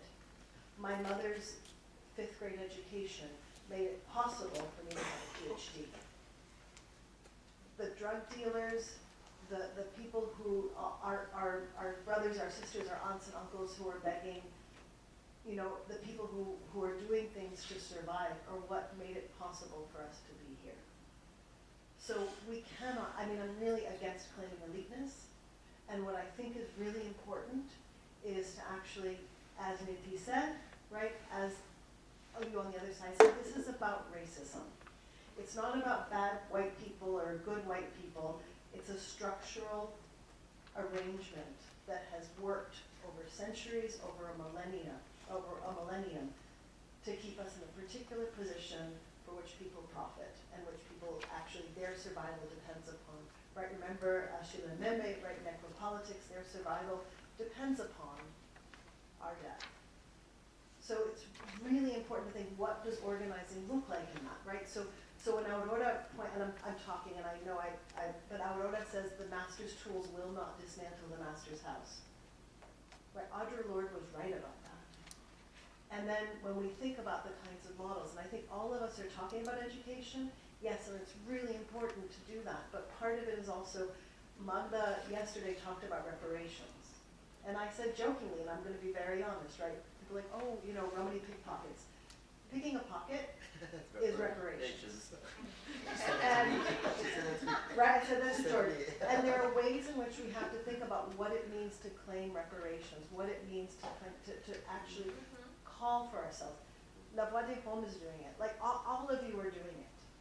But we have to really think now what it means to take these positions of privilege that we have, to give credit to the people who put us here, and to support and to defend the rights and the existence and the right to existence of the people who put us here, because we would not be here without them. Sorry, no question. Thank you. I might disagree with our sister as someone that is a fan of transitional justice. I think there is a need for a more structural approach to reparations, pickpocketing, minor, and you know. But I am glad we had some disagreements. The gentleman behind you, please. Hi. My name is Tony Greber, and first of all, I will come to Leila Savic, what she said, and there is a question for Marian. You said before, I like your presentation very much, to be honest. You have great ideas, but I have a very crucial question to you. It's about the business. How you want to make the business with the journalism, and what you want to do with it? For example, you speak about business in general. No business without politics. How you want to do this? That's my question. Thank you. I noted all the questions. Thank you. I just had a really quick question for my Colombian sister here. What has been the change since the peace process? Okay, you talked about the legislation from 2010, 2011, and by the way, I'm from Texas, And I just wanted to say it was wonderful to learn about the Colombian Roma. It was like a whole new world for me. But because of the peace process, I think that the government now, there's more opportunity in the government and also civil society in Colombia for getting the voice of Roma sort of out there, and in implementation. Implementation was the key that's missing right now. What is the program for getting access to the budget, to the national budget? Do you have to get engaged in politics, or what kind of mobilization do you have to do? So that was my simple question on that. You have 3 more questions to take, and then I'll give the opportunity to our panelists to reply. Thank you. I'm Dana Kirilla from the University of New Hampshire. Thank you all. It was absolutely wonderful, and to see and to hear all the fantastic testimonies. So lately, Roma scholars are moving from talking about Roma nation to talking about Roma transnation, meaning there is an extremely complex and diverse population, and one model doesn't fit all. And my question for all of you is, how can we keep fighting, how can we keep legislating if we don't have one simple model for all Roma nations or for all Roma populations? And just talking about France alone, and Anina knows that very well, she's fighting right now for complete integration, right? Especially for refugees and Roma, let's say Roma population coming from European countries. But at the same time, in France alone, there are other Roma communities who fight for self-determination by saying, I am a nomad. I don't want to have an 8-to-5 job. And thank you very much, Anna, for pointing out the fact that patterns, schedules, rules that apply to the mainstream community do not necessarily apply to all Romani communities. So there are Roma communities who fight for integration. There are Roma communities who do not want to be integrated. So it's a question for all of us. And I would really like you, all of you, to answer this question. How can we keep legislating? Yes. Do we have a solution? Yeah. Thank you so much. Thank you. I have Dafina and Eniko, and then we'll give the opportunity to our panelists to reply. Dafina, please.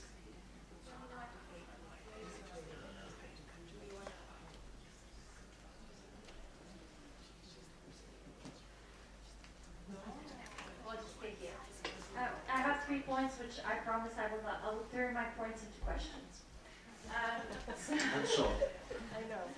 So I think that we need to talk about diversity of strategy, and I think this panel is reflective of diversity of strategy.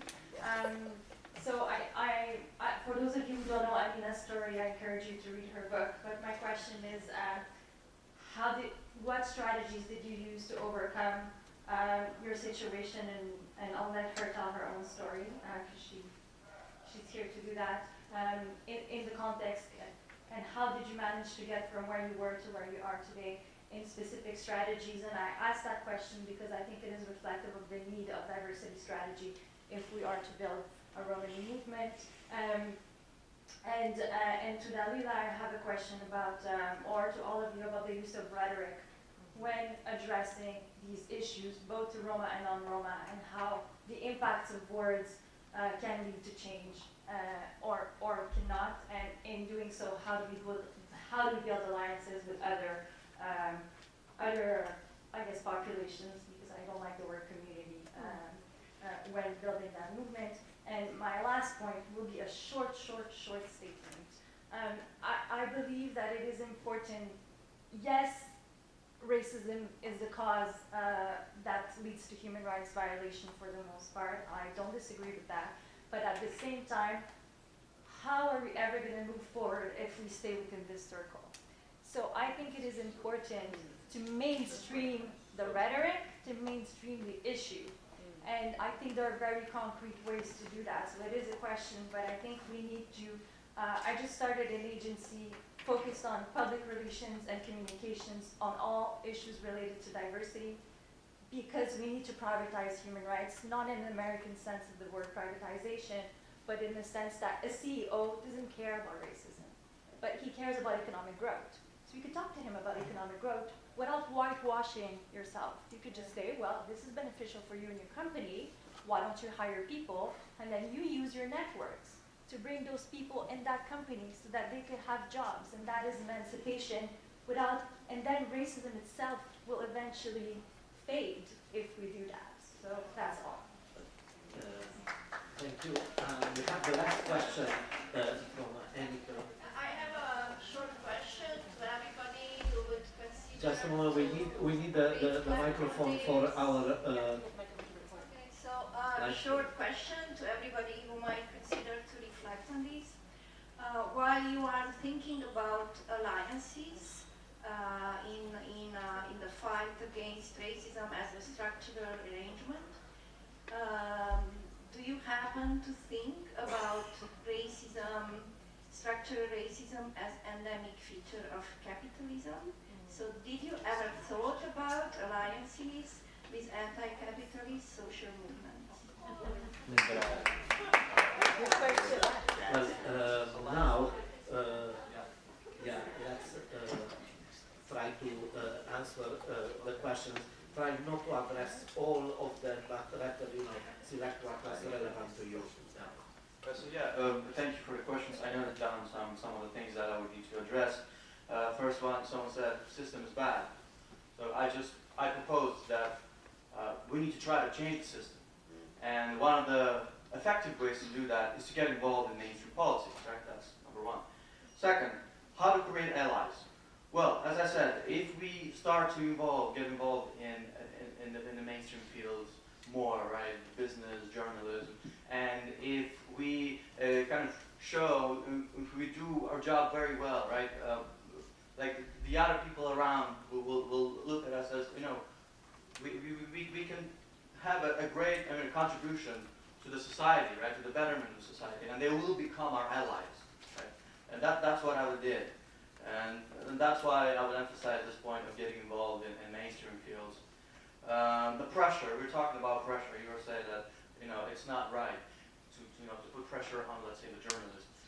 But I mean, that's the cost that you have to bear. Like, I give you my example. Like 2 days after I became an MP, I told the media, look, I have Roma origin. Let's write about it. Let's write about this, right? And then a lot of people were commenting, and the one guy that said, Radu, now all the pressure is on you, right? Because you're MP, and you have Roma origins. And if you screw it up, it's going to be your fault. And I took this responsibility. I consciously knew that if I say that publicly, there's going to be huge pressure on me. But it's a cost that's worth bearing if you want to change, the system, right? So that's what I want to say about this. We need to accept this pressure. About the disrespectful, I don't know why you assume that if we go into politics or if we call ourselves elites, we're not going to help our origins. I don't know why you assume that I'm disrespectful to the origins. I think the fact that we want to get involved in the mainstream politics actually means that we want to help our origins. Yeah. So I didn't really understand why you said this is disrespectful, because the elites, that's how our nations are built, that's how our communities are built. When I say elites, I mean some people who are going to choose some different paths to either become policymaker or journalists or politicians. So I mean, all the nations have some sort of elites, and I don't mean like material elites who have money. I mean elites who kind of are involved in some special fields, and they are pushing their communities ahead. So I don't think it's wrong to call yourselves elites, right? So, or like call yourself intellectuals if you want. I don't know. Business and politics. It's very important to get involved in business. I think we have to be really fortunate to live in a world where you can put your talent and your effort into building a company, into creating, giving jobs to people. And I mean, when you say that business is connected to politics, maybe for big companies, but it's where to start small businesses. You don't need, right, you know, to get involved in like in politics, especially if you're not in the United States. This is like, you know, kind of effective. Yeah. So yeah, and then the last thing, yeah. So that's kind of what the questions I wanted to address. The first thing I want to say to answer some of the questions that, and this lady from New Hampshire, is that where you're from? Yes. Is that what Alexandra asked me, and what she was saying about changing policy, and my opinion about including, you know, teaching and education. Both can coexist, and both are very needed. Okay, we can't. I don't. Again, this is my opinion, guys. It's just an opinion, and it's an American perspective. Okay, they both can coexist, and I believe, in my opinion, that both are needing change of policy. And what Alexandra said is that the white supremacy is like what Ethel was saying. There is an agenda. I think that's what she was saying. There's an agenda to hate us. There's an agenda. So yeah, I agree. I know, but I also refuse to believe that yes, there are elitists. Who was I talking about with Arthur today about the royal family? There are elitists in Europe that maybe they benefit from racism. But then there's their common everyday Europeans that I don't believe that are just they're the victims of their government's propaganda. And here's the thing. One of my sisters was telling me, I think it was you yesterday, you said, you know, I'll do this for you or teach you how to sing if you teach me how to right? Now, you're teaching me how to sing, that's a lost cause, I'm telling you right now. However, do you remember what I did? I said, Diksokar, Karma, and I was giving you saying, and I took responsibility to teach you how to speak Romanes right away, and I truly mean that, right? So I disagree a little bit with you guys, although respectfully disagree, because remember, we have to be diplomatic. That I think it is our responsibility to teach what we can, and like my friend from Europe said, that he's doing the best he can. And do you guys know how hard it is coming from a traditional family to be here today? Do you see any of my children? No, you know I have children. Do you see them here today? No.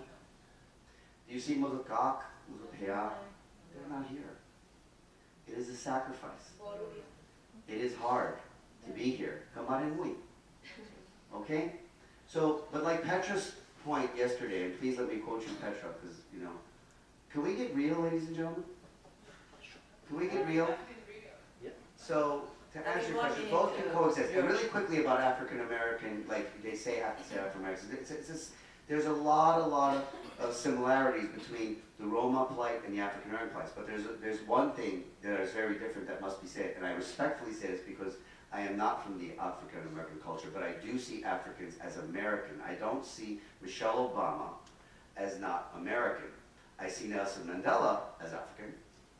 I don't see Michelle Obama as, because her culture, Michelle Obama's culture is my culture because she is American.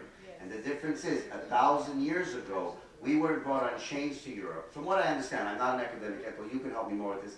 We came in, they came. So, and the culture itself formed in European land. And really, one more last thing, really please, I try to keep it short. One more last thing, really quickly, one more last thing. African culture is my culture. And because African American culture formed on this soil, okay? And a lot of my Romano traditions formed in Europe. And that's what I say. I'm not saying deny India. I'm not saying deny it. But what I'm saying, and forgive me if I misunderstood, is own Amaro European roots. That's it. That's all the questions.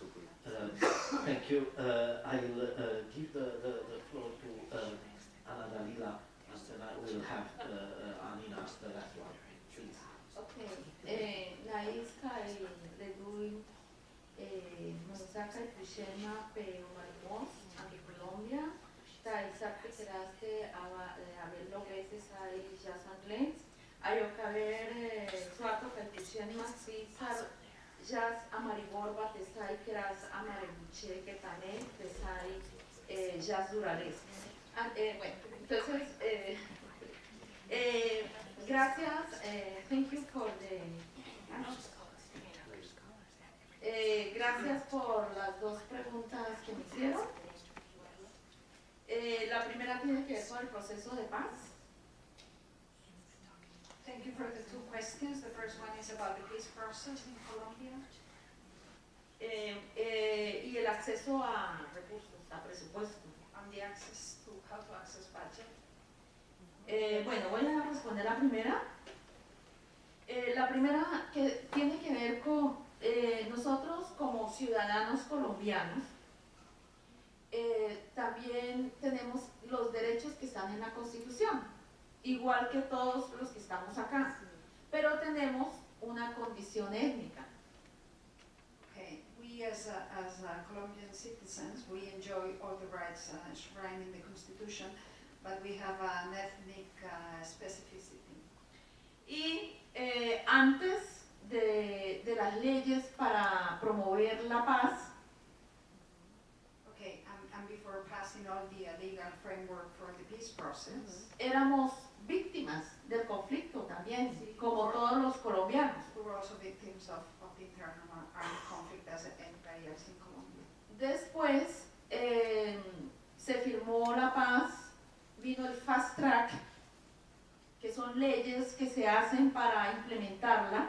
So after the peace agreements were signed, there was what we call fast track, which is the legal framework to implement the peace process. Y hubo una experiencia positiva muy bonita con pueblos indígenas, con afrodescendientes, raizales, en donde nos unimos para crear esas leyes con ese enfoque de lo que somos como gitanos. And there was a very interesting initiative where we partnered with Afro-descendants, raizales, indigenous peoples, so that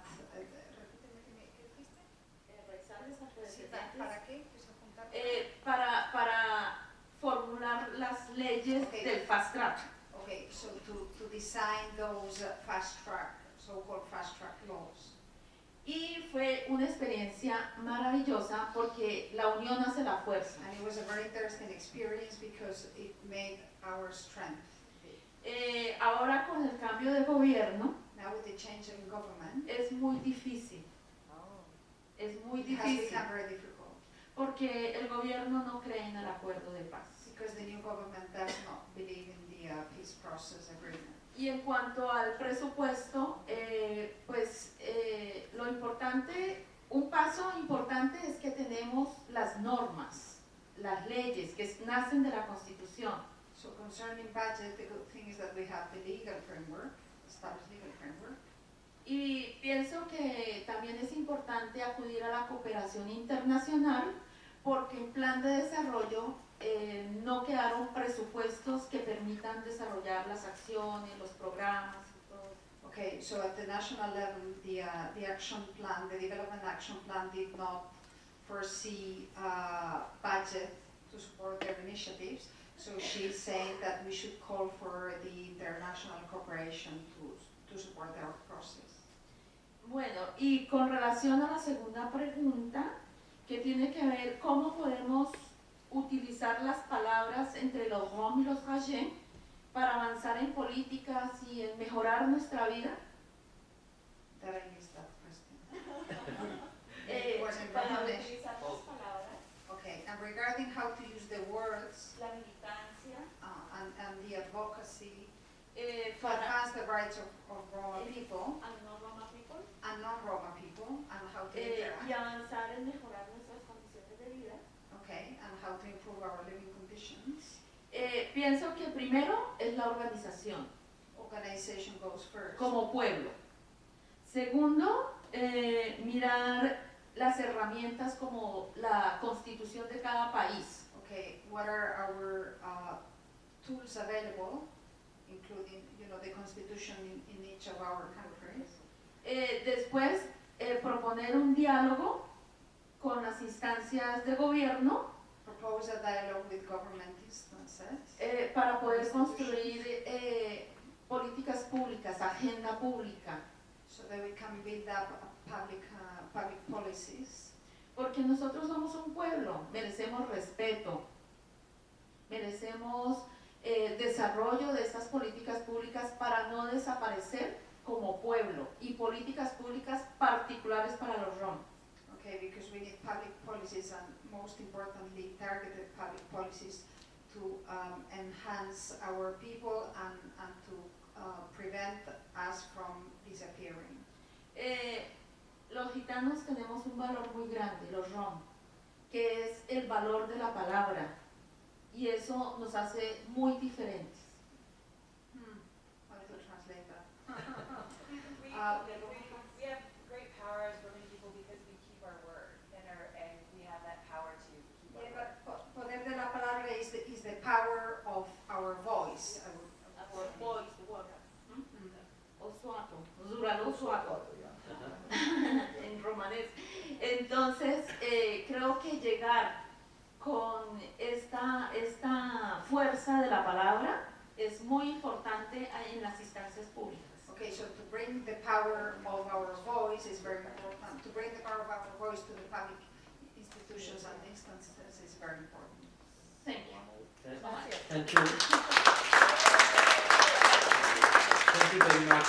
The last intervention, we have it from Amina. I'll just remind you that we have a coffee break for 15 minutes, and then we'll have a last panel with amazing speakers, Ariadne, Tanya, and Zoran. So, yeah, please be aware of that, and we'll have also space to interact after.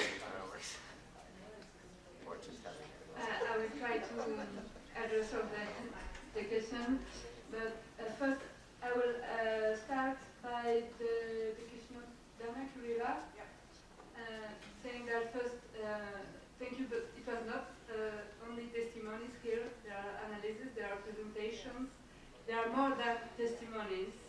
We are not, minority people won't be talking about their lives, but we have also thinkings and proposal solutions. First, there's something that I would like to precise, but because maybe I was misunderstood. In France, with our organization, we are not fighting for social integration. We are fighting for justice. We are fighting for respect. We are fighting for reparation. And yes, we are a multiple people. We are a diversity communities. We are very different, and in the same time, we are unit. And we want to destroy the current system that allows majority and minority to be under oppression system in our society. We want society to become multiple as we are. It's what we're trying to do, and it's the only solution if we want our societies to survive of what is now occurring in Europe and soon in the US also. So that is the first thing.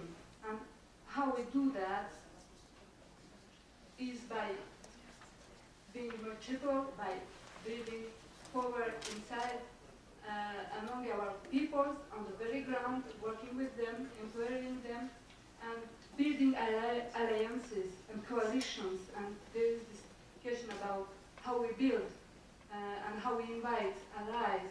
And what I think is very important and what we are trying to do in France is to learn from them. To learn what and to be very committed in what are their issues, what are their fights, what are their struggles, and what are our common interests, because we have common interests. And it's the only way, if we want to stand together, if we want to struggle together, to be aware of this common interest, of these common struggles, and to let them together.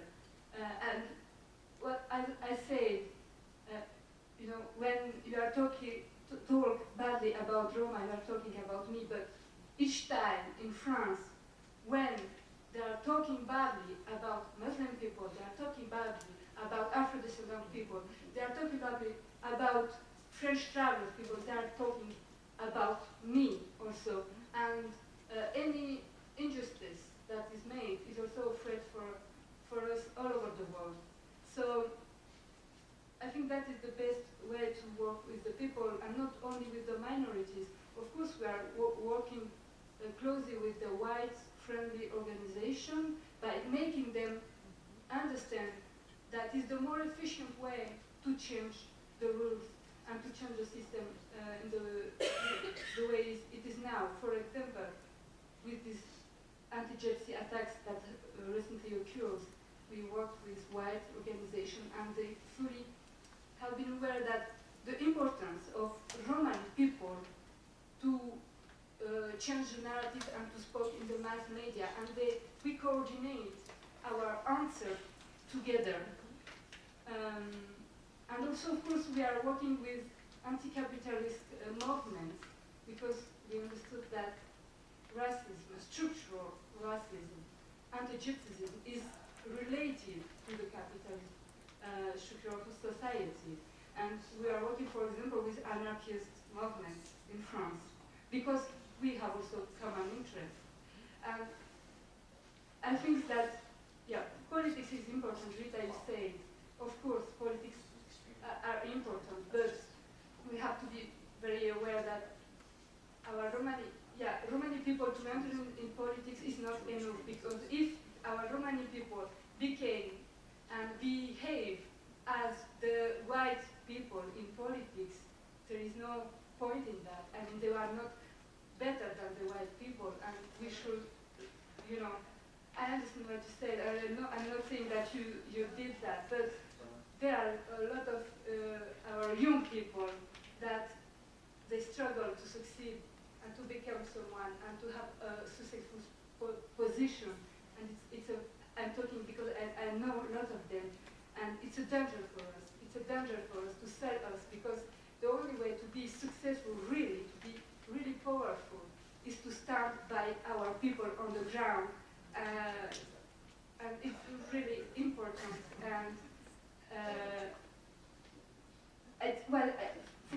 just to give you a very example, I said to you before in the morning, there were political parties that approached me, like the Macron parties, for example, the presidential party in France.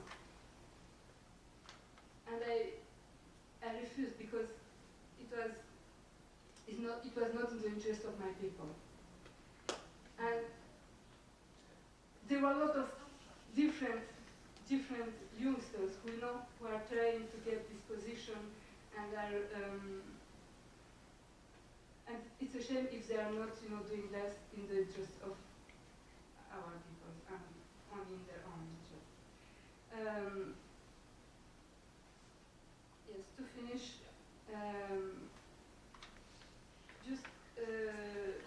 it was discussion of elites, and I totally agree with Ethel. I think we cannot just claim to be an elite and to live this world. And I'm proud to say that, yes, I am Romania, and I am also a beggar, but I am also an author and a lawyer, and I'm here today. And I think it's very important, because, the elite people doesn't need us today, and it's pointless to talk only to elite and among us. And we have to be very close with our people who are suffering, and where really the power is, because it's in our people we have to build the power. And just to finish, as I asked you before, I would like to invite you, all of you, to take action and to be close to our people and to show solidarity to them, because they are really terrified now in Paris. It will consist on taking pictures with this sheet, with a message of solidarity in French, and spread it in social networks. You can do the picture right here, if you are agree with that. Please. So, all of you that would like to support this statement, let's have a common picture somewhere here in the background, and then we'll share it through social media. A few more things on my side. Hey, good morning, everyone. I know that we were silent for 1,000 years, as one of our, greatest poets said, but also I think that the reason why I take this role of being the bad guy in the room and ask you to keep time is because whenever we try to speak more, then we silence others, some of ours, and it's already 11:42, so my request would be to think about this break as a coffee break, but it's not.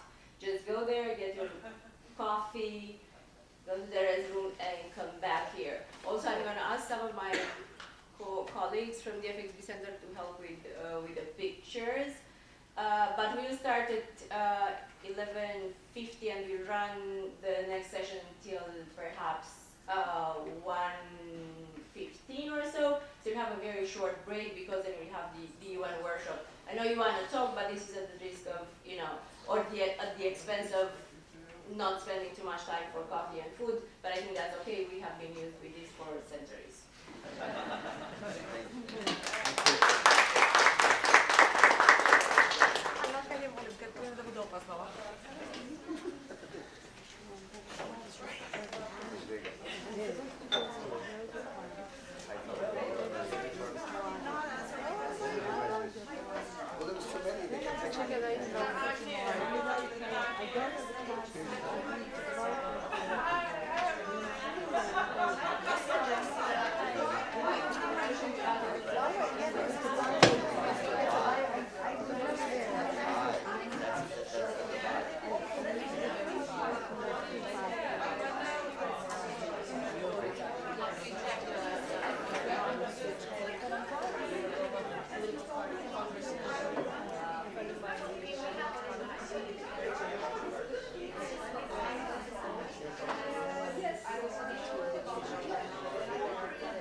dancing last night. That's a stereotype. But it's not toxic, right? It's not toxic, right? Okay.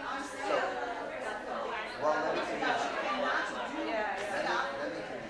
So my master's is in public policy, Those and then I did my PhD in psychology. those people are doing toxic. I was involved with the graduate student From oppression, like barbecue, soul food, that's oppression. At one time, I was the younger person in the Yeah. room.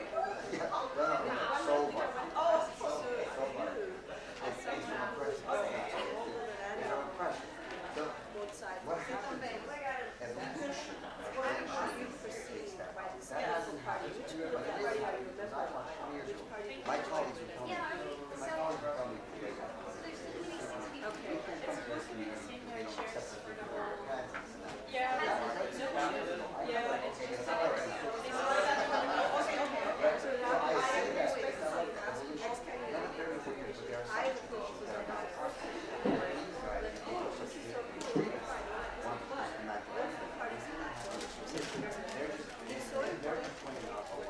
Okay. And they're saying this, oh, we're not. It's not my responsibility. Okay, so what should we do? So what would you? Well, I mean, No, okay. We'll follow you. Just tell us what to do.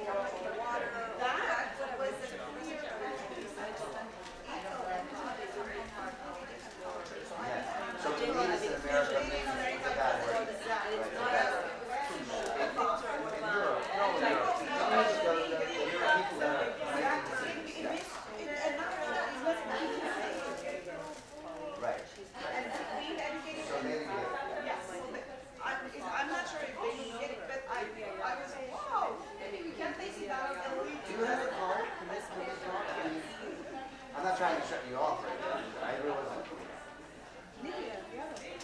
But I hope you enjoyed what I was saying. I agree with you. 99%. Okay. The 1% that I don't agree with you. My album. No shoes, George.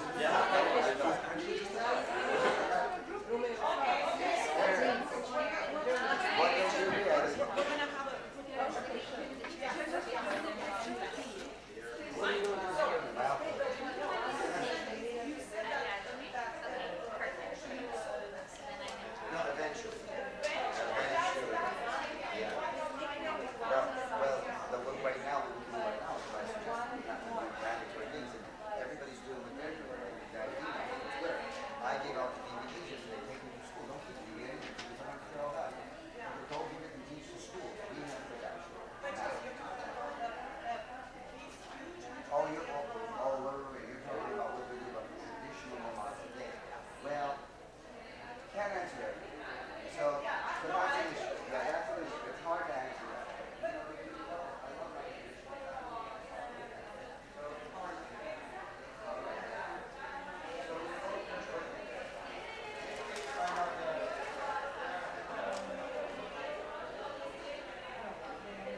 lunch break and we got. No lunch break, we are discussing everything. So get some food.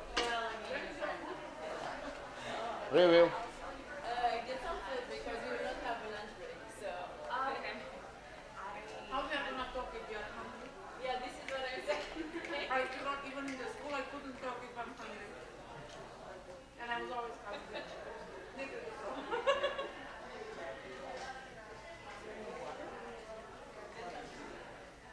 Oh, water.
Adriano.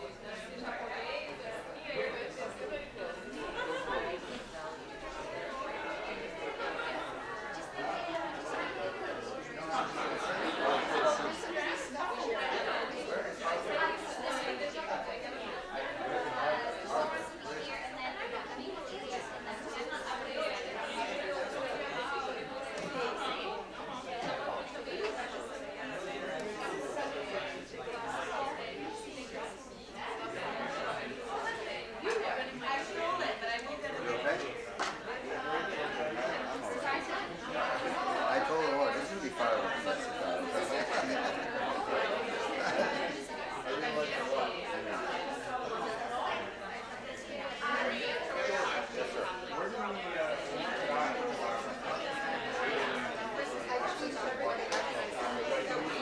we, you get a copy?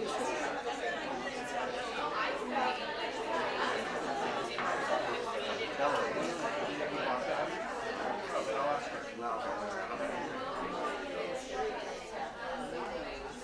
Everybody got a free copy. My wife had the girl so I had to go home. How many kids you have?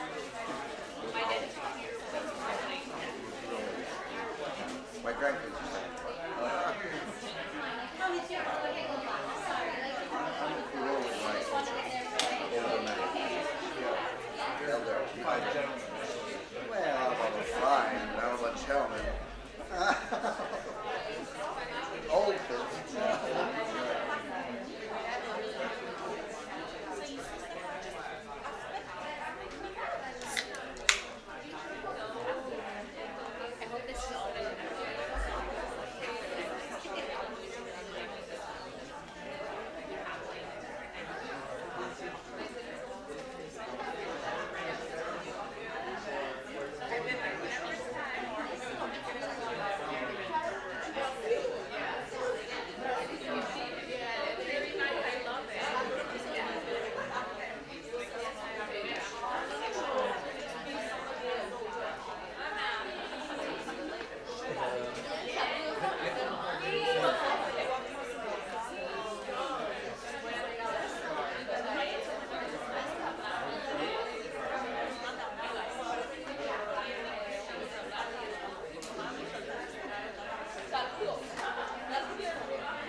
Yeah, exactly. That will help a lot. I think it's another way. I hope so.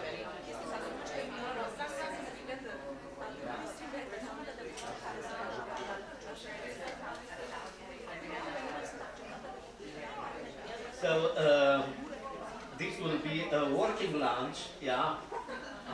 So yeah. Just to contradict all the stereotypes, yeah, about Roma, that they are not hard-working people and so on. Yeah.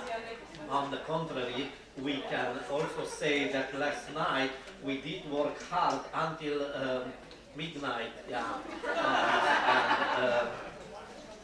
exactly, having very interesting discussions on culture and praxis as well. So. It was amazingly good, definitely an experience for this great university, an unforgettable experience for all those that managed to stay till the end. So here it is, we have an amazing panel continuing the discussion on mobilization of Roma, and once again, let me announce the rules. So on the one hand, we have, I'm really sorry, I just realized that I don't see very well, yeah, and I have to keep it like this. So Ariadne, we have then Tanya, we have Zoran, and we have Carol, and of course Aurora as a discussant. And then after their presentation, each one of you will have 10 minutes, and please try to keep the time as well, and to have enough time to engage with the audience. And of course, we can stay until midnight, yeah, but still some people might have some other things to do, yeah. Anina, I just noticed that due to the changes in the schedule and having a working lunch, she is reminding us on the common picture for the social media. So let's do that at the end of the panel because people are still eating, and you know, eating is really important, yeah, on that. So let's start in the following order that I announced. Yeah, Ariadne, please, you have the floor.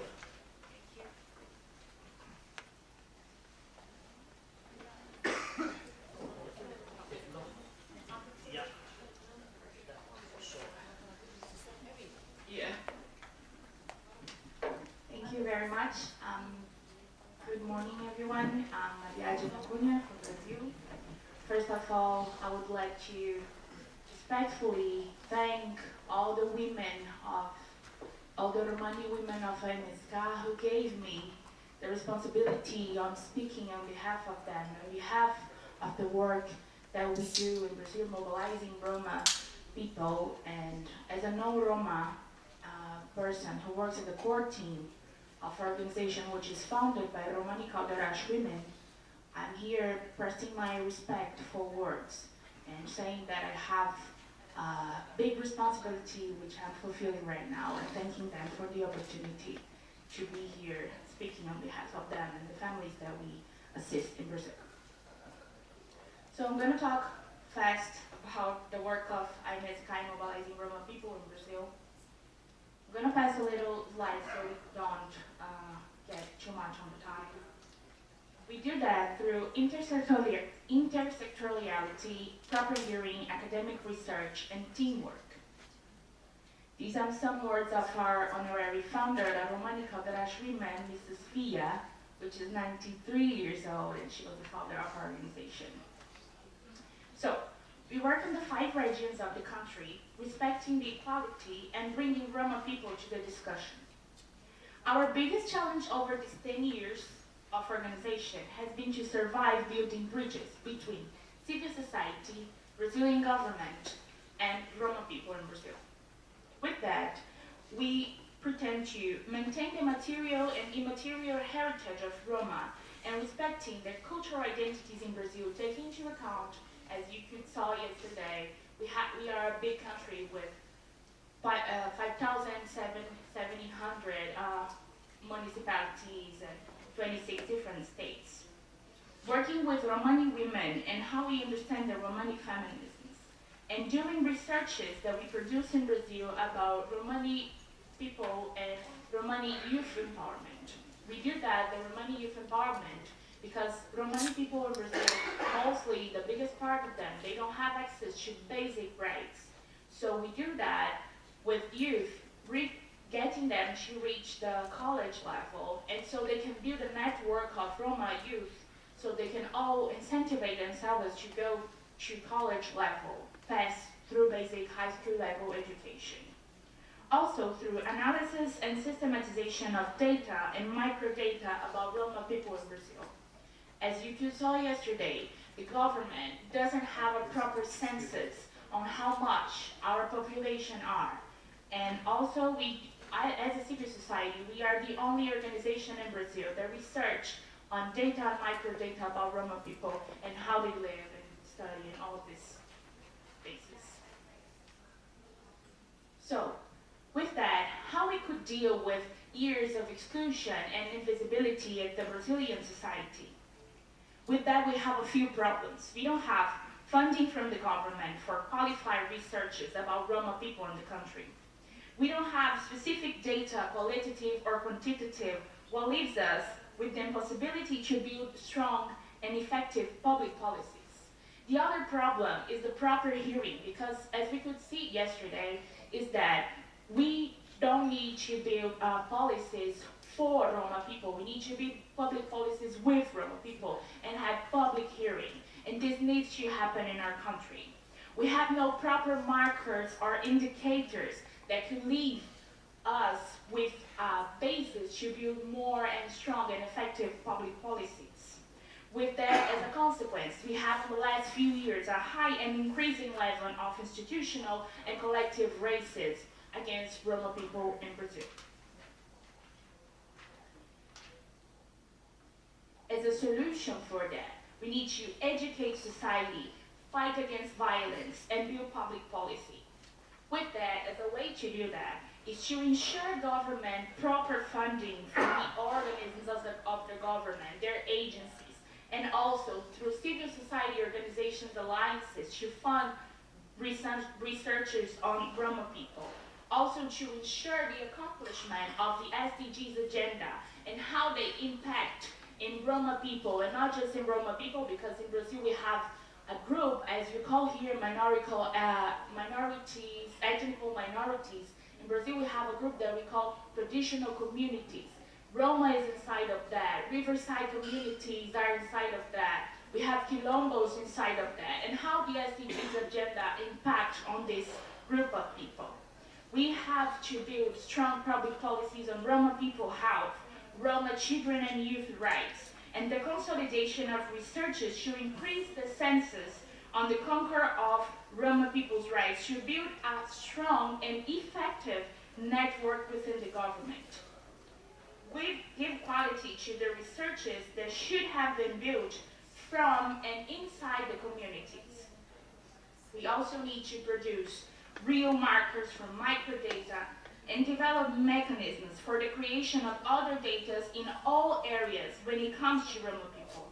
And with that, we can fight against racism and prejudice. When I received the notification that I was going to come here, Elisa, which is the honorary president of our organization, and our Romani Calderas women, asked me to read a statement for you guys that are here and to fight with us, not just in Brazil, but as we are talking here, to build a strong worldwide network of Roma people. I'm going to read her statement. Elisa, eu vou ler o seu discurso agora. She's watching her live.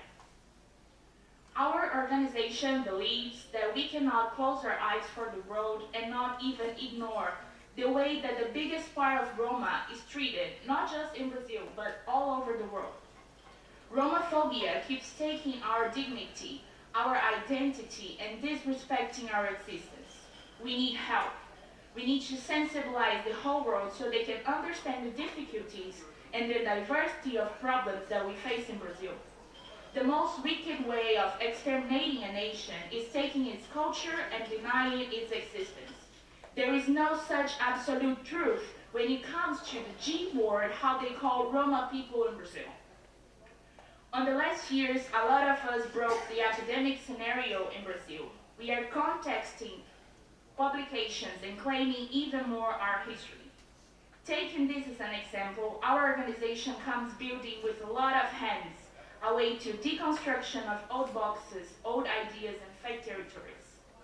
Walking with us, there is an International Association of Romani Culture, Castillo family, Jankovic family, Brazilian Romani Cultural Federation, Nicolici family, Romani Academy of Letters, recognized by the Brazilian Academy of Letters, the Brazilian Romani Woman Collective, the Drona Shown signed by Calon families, Brazilian Romani Institute of Art, and other families and organizations.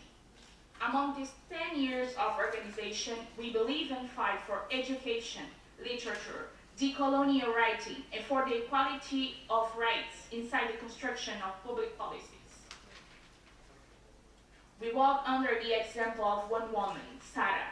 Along with her, we fight every single day. We are women, we are strong, and we have principles. We are not giving up. Let misery, poverty, discrimination, and ignorance never be the heritage of Roma people in Brazil. I'm going to speak a sentence in Romani now, and maybe you can correct me, but it's just like passing away the message that she asked me, okay? Canal Dronsilungu nas inspirar korkoro. Today we invite you to walk with us. Nice to meet you.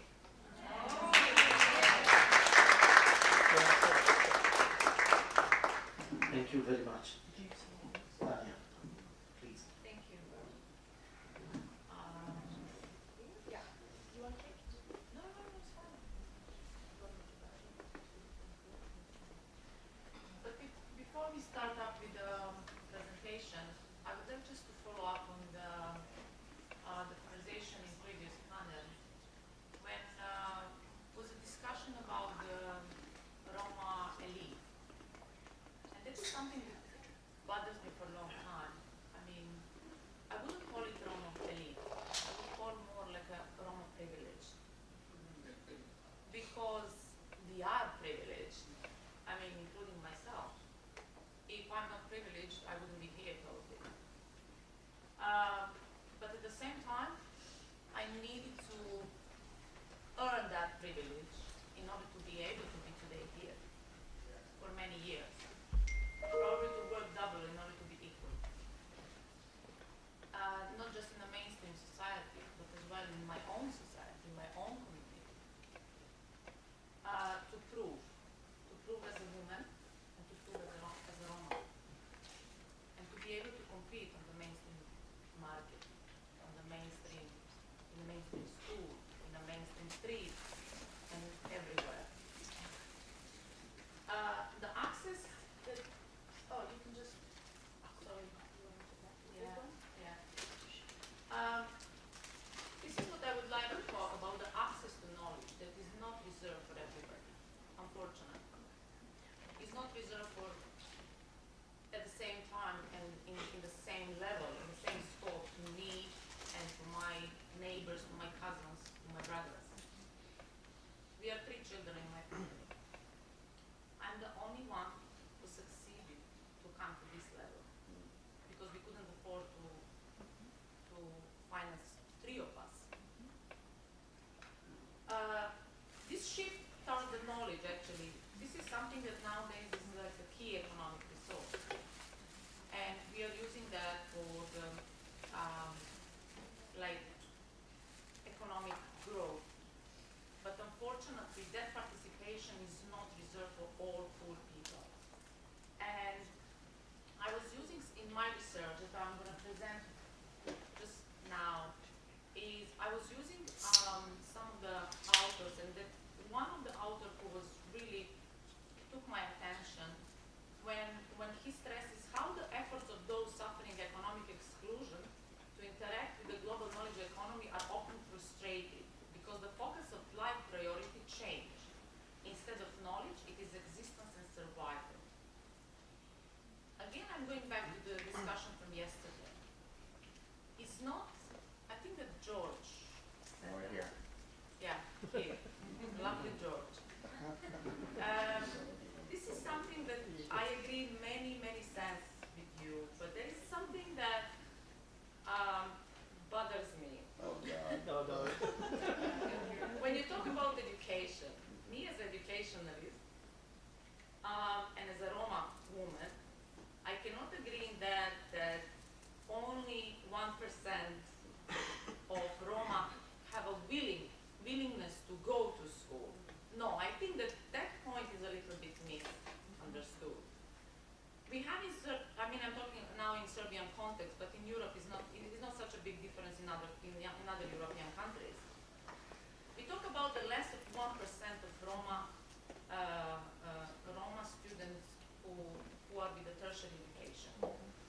In Serbia, precisely, is 0.75. That means, in comparison with the mainstream Serbian people, is like 16 times less than any mainstream average students. Yeah. That's why, in that sense, I don't agree with that. I'm in agreement with you, by the way. An aim of my study, my PhD study that I did in the last 3 years and a half,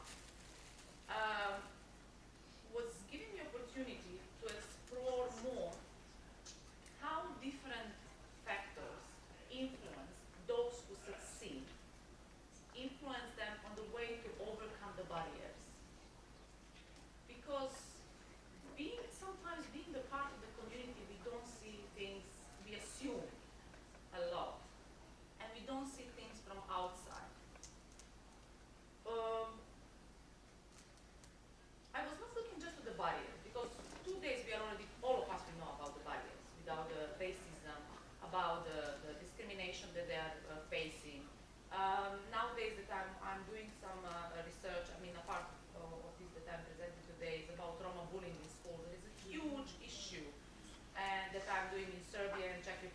Spain, not just in the mainstream, but also in the segregated Roma schools, there is a huge issue of bullying. But bullying, in my point of view, in that sense, is very soft word in comparison what is really happening. It's like a physical violence. It's not bullying. Bullying is, even if you translate to different languages, is more like a, we can equalize with a harassment. But this is more like a physical a violation from the staff, from management staff in the school, from the teachers, from the professors. Not just like being physical attack, but physically, let's say, giving the penalty if they are not behaving, or just neglecting the peer bullying that is happening within the school. I would just go, I wouldn't go with this, I mean, background that we have the historical violation, discrimination, all these that we are talking for years and years and years. But I'm just looking at aspirations, how we succeed, what are the solutions? Because I'm tired, since I know for myself, I'm listening to all these complaints. Complaints, we know that exists all this. But I'm just wondering, what are the solutions? What we can do? If we are privileged here, what we can do? Because my parents, they don't know probably what to do. My neighbors, they don't know to do because they didn't have access to this knowledge that we have. Like, what we can do in order to help them.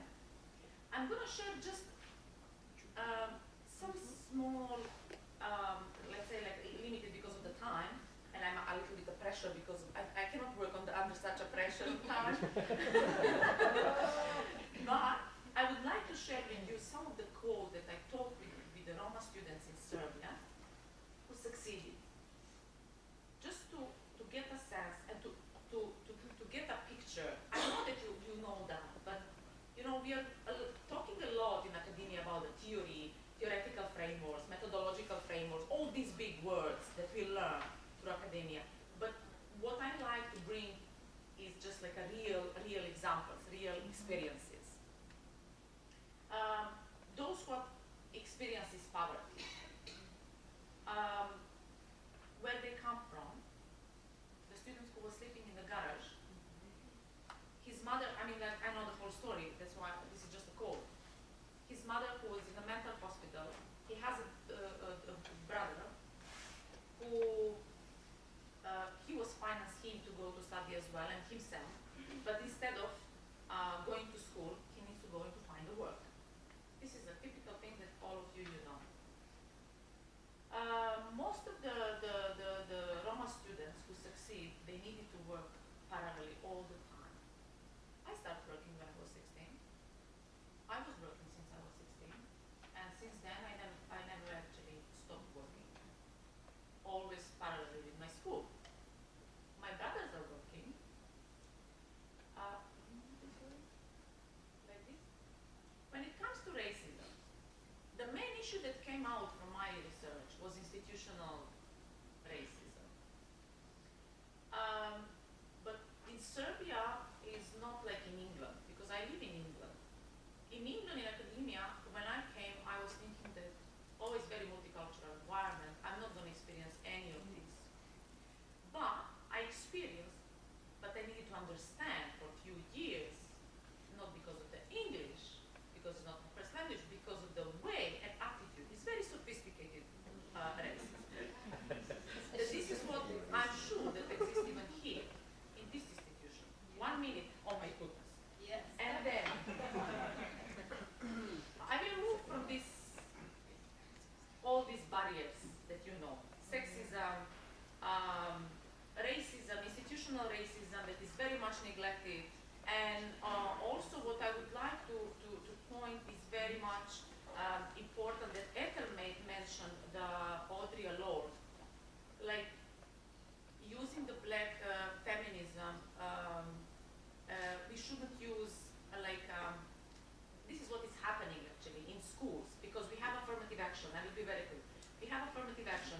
helping very much, but it's somehow compromised.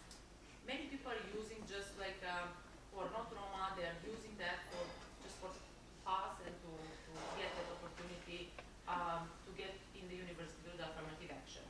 At the same time, some of the schools who doesn't want to accept Roma, they are accepting that as a performative tools just for a better image, or what Audrey Lorde said, like a black feminism is not a white feminism with the black faces. This is exactly what is happening, not just in education, in every single field in society. What I'm talking about is that we need a resistance. We have already. I'm not saying that we don't have. We have some resistance. I mean, their aspirations, the Roma students' aspirations is very important, but not enough. I can have my dream, but if the door is not open, I cannot enter in, isn't it? We have scholarships, affirmative actions, peer support, friendships, whatever. But what is very important is that all these that exist, we need a little bit to shift. Because I'm tired of listening that Roma people need to be empowered. Yes, it's true, it's fine, but what we need to shift, not fixing the Roma, fixing the mainstream society. Yes. And fixing the knowledge.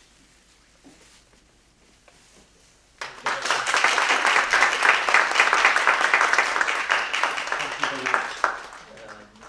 Zoran.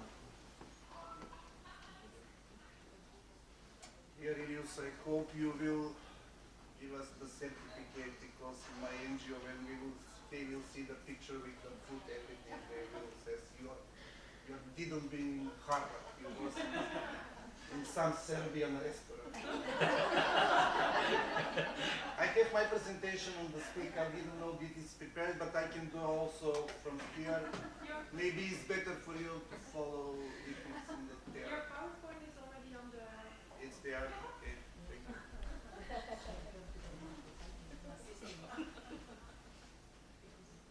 I don't want to do pressure to anybody, but somebody must do it.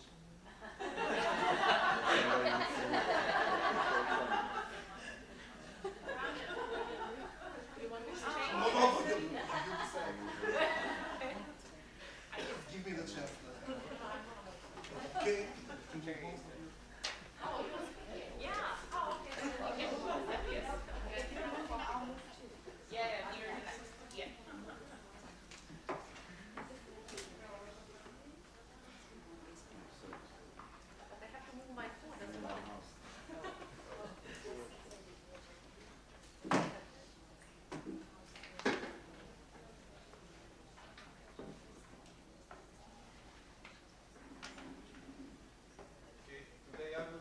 About the social accountability and legal empowerment. I think this presentation will be a little different from the others' presentation, because it's presentation about how we from the local Roma NGOs, like grassroots organizations, doing the changes on the local and national level. This thing I will not complain what's happened about the condition of Roma, because we listen from yesterday to today, we have a lot of telling story about the condition, personal stories, etc., etc. I will first start with this. Who are we? We are the NGO HAM, who exists more than 20 years, who implemented more than 80 projects in the community. Why is this important? It's very important because we have legitimacy in our community where we work, and community trusts us. Also, we have built relation with people who make decisions, with institutions, so that means we are recognized. From other side, we have credibility because we have people who have a knowledge and they have professional background, and also, again, we have a legitimacy that 80% of the people who work in my NGO is from the same Roma community.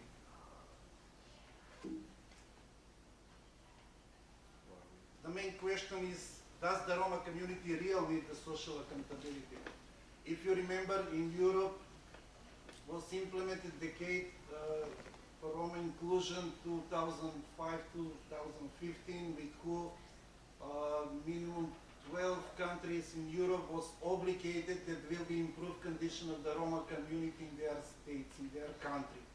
That means they created a lot of plans, predict lot of programs, predict budget, that they will be improved this condition. What that means, social accountability. Social accountability means that ordinary person who living in the community can check what's happened in real, or to understand how this program is active, how much money is spent for this program, and did this program is real implemented on the field. That means we have Roma health mediators, but they are not paid, they are not inside in the system. We have educational mediators, but they are not active. We have Roma informative center, but again they work only 6 months in the year. We have Roma mentors for the employment, but usually they are engaged in June and their mandate finish in September when there are not active measures to support the Roma community. That means all these activities is populistic. From this reason, and for existing the laws for coexisting in our country, it's good to have social accountability, like law for the social protection, law for the health protection, law for improving the access to immunization, etc., etc.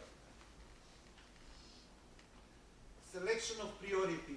That means from these programs who exist to improve condition of Roma, we can scan on national level how much money, how they will be implemented, etc., and who is responsible on the local level to implement it. Also, we check what's happened on the local level. After this, we see that it's something it didn't going good. That means there are a lot of activities. In our case, we work on the improving of access of the Roma community or the improving of level of immunization of Roma children. That we saw that there are a lot of activities, like patronage nurse must to visit every born child minimum 9 times in first year.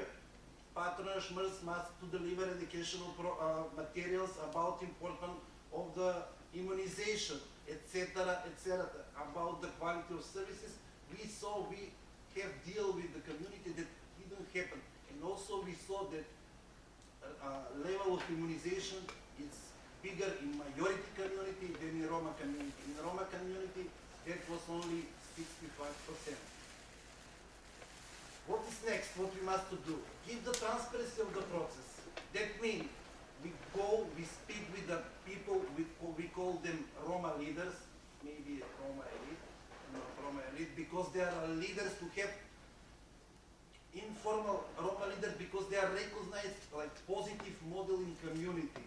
It's good to involve also if you have Roma authorities who work in institution, etc., and who want to, who like to support their own community. On that way, you deliver the whole information, you explain the process, you explain that you want to improve condition of their children because immunization is very important for protection of their health. What is the role of an NGO?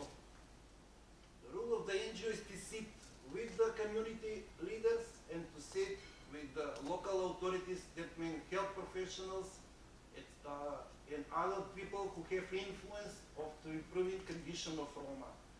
That means to select the Roman local authorities, select tactics also. It will be collaborate with the institution, it will be educate the community, or maybe we will organize some conflict solution, that means protest, petition, etc. And also the role of community is to do changing of negative narrative, that means to bring the people who make decisions to the local community, to Roma community, to understand how these people live, to understand their mentality, and to understand maybe from time to time where they are not, maybe from their perspective, enough responsible, but then to understand how the community saw the people who making decisions in their main. Challenge is the first phase is how to select the Roma leaders, because what is important in regular life is every leader wants to have to take care of his position. That means you must to find what is the interest of these Roma leaders and how they want to support the community. We speak also for the bad Roma leaders. They mean the people who maybe from time to time with the political party abuse the Roma community. It's very important to explain also to these people that this is about the health of their children, or when what we work with the second program, the health about their women, about their daughters, when we speak about the reproductive health of the Roma woman. And also to communicate with other communities who live in neighborhood close to the Roma community, to be involved in the process and to see did this problem really exist. That way, we created the common body where participate people from the community and people who making decisions. We try to make a power balance. We know that power is the people who have power to making decisions, but also we give the knowledge to the community to understand their rights and to have rights to asking to improve this condition. What means legal empowerment? Legal empowerment means teach the law, so mean to educate about their rights and to understand the law. Not just to tell them that he have a right on this, to understand that that belongs to them and somebody predict money for this. Not just to be on the paper, not just to be in the budget. And sometimes, from some reasons, their money escape from somewhere. We organize workshops, that means we bring the people who making decisions to speak about the rights of immunization, right of the woman to go to gynecologist, and we speak about other rights, about the nobody have right to take your money when woman going to the gynecologist, to have free pregnancy, to have to didn't pay when she born the child. It doesn't depend that she is health insurance or not health insurance. That means we provide knowledge in the community. We organize also a lot of campaigns. Internet and social media is very important to people to understand and to know their knowledge. Survey and creation data. It's different than what academics do. Why? Because now we do the individual research with the community and also with the people who are health professionals. Because maybe health professionals want to do something, but they didn't have a power. Focus group, survey, request information for public character, etc., etc. Difference is because the result what we have, we created scorecard and do validation. That means we organize that kind of forums, and every citizen or every person from community have right to speak. Is it the true what we found with the survey or not? Also, and the health professionals have right to comment and to give chance to say, is it the true or not? Not just to do research like from the office and to check what's happening in politics. That means to see what checks on the field. After this, we created advocacy plan, how and who will be responsible to change the situation, and what is very important, community through the Roma leaders and our activists involving in the starting process, preparation of the project, or preparation of the action, until to advocacy. Sometimes I say, we have example from one village, certainly, we organize petition because we understand they have right to be with their children in the village. And also after this, we understand through the law that we have, or people have right to have a doctor in this village. And we organize petition about all of this and go to the mayor, go to the hospital, because people know that they have rights. We created alliance, that means social media, but media reporters, etc., to come and to participate. We have visible results. Now the immunization is more than 90%, and the condition of the Roma woman is much better than what was before, that means 2 or 3 times better. I'm here for all questions. They are the link where you can use it, not only our action and only action of our parties. Thank you for your attention. Thank you very much. Our next speaker is Carol. As I'm doing this,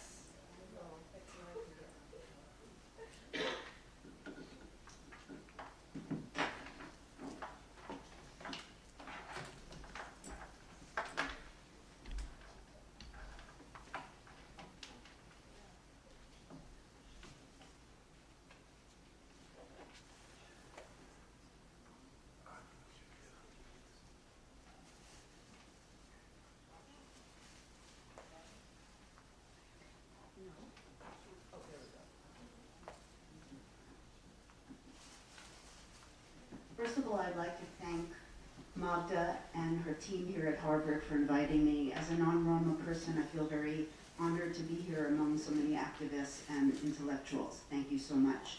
So I'm going to talk from my positionality as a collaborator and an ally, and talk about culture and the arts, because historically the arts have played an extremely important role in Romani lives, and especially music, which is what I'm going to be speaking about, continues to be an important economic niche as well as a cultural focus.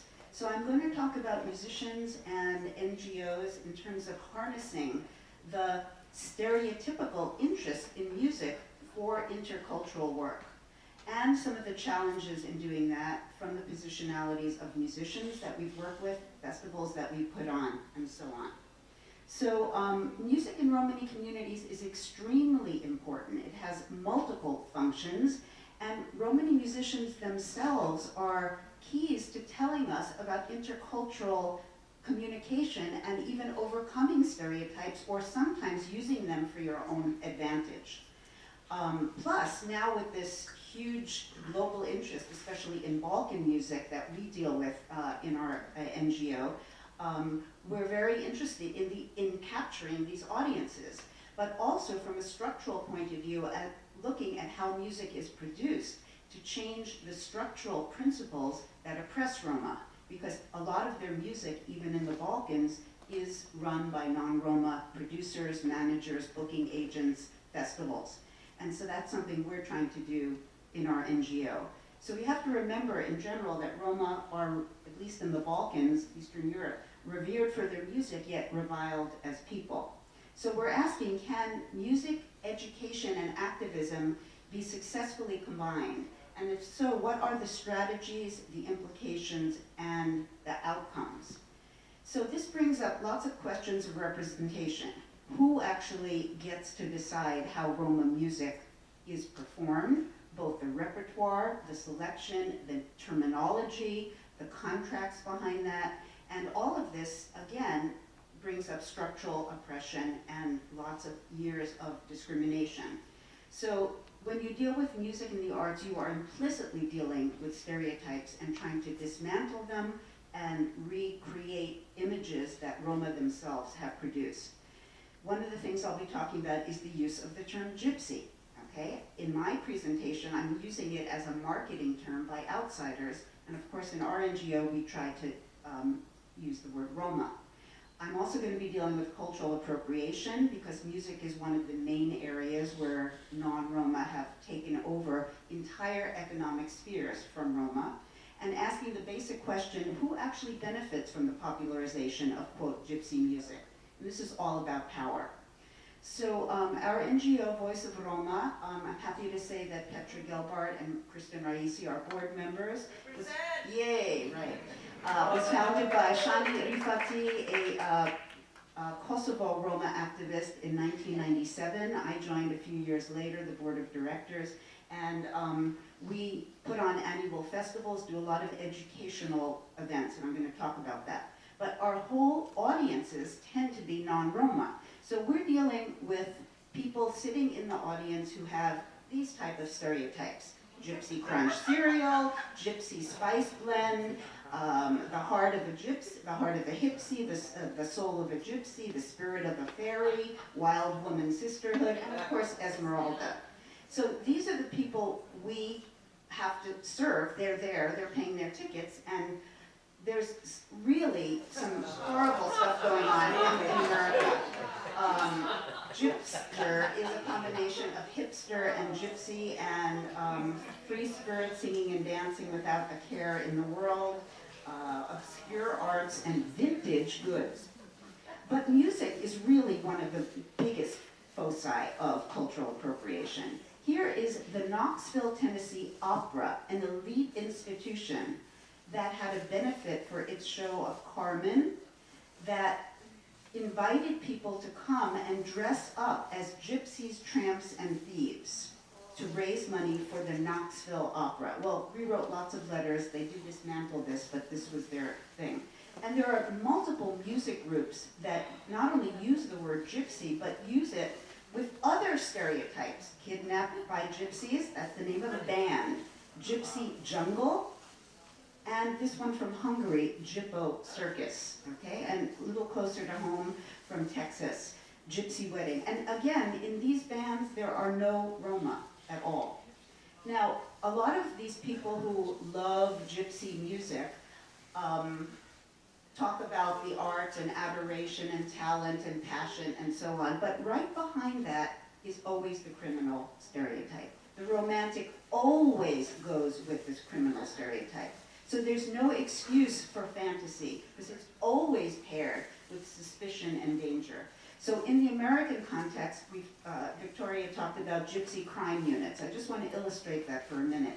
The National Association of Police Bunco Investigators has seminars introducing you to gypsy criminal and traveler crime. This is racial profiling in the detective training of if you're an American, your tax dollars, okay?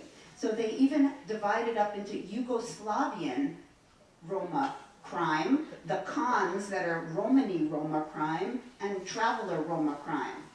So another thing we do in Voice of Roma, aside from music, is to protest these on our own and together and use our letterhead. So this was a training in Bellingham, Washington that we in the Northwest area decided to protest, and we got coverage in the Oregonian magazine, newspaper, the largest newspaper in Portland, Oregon.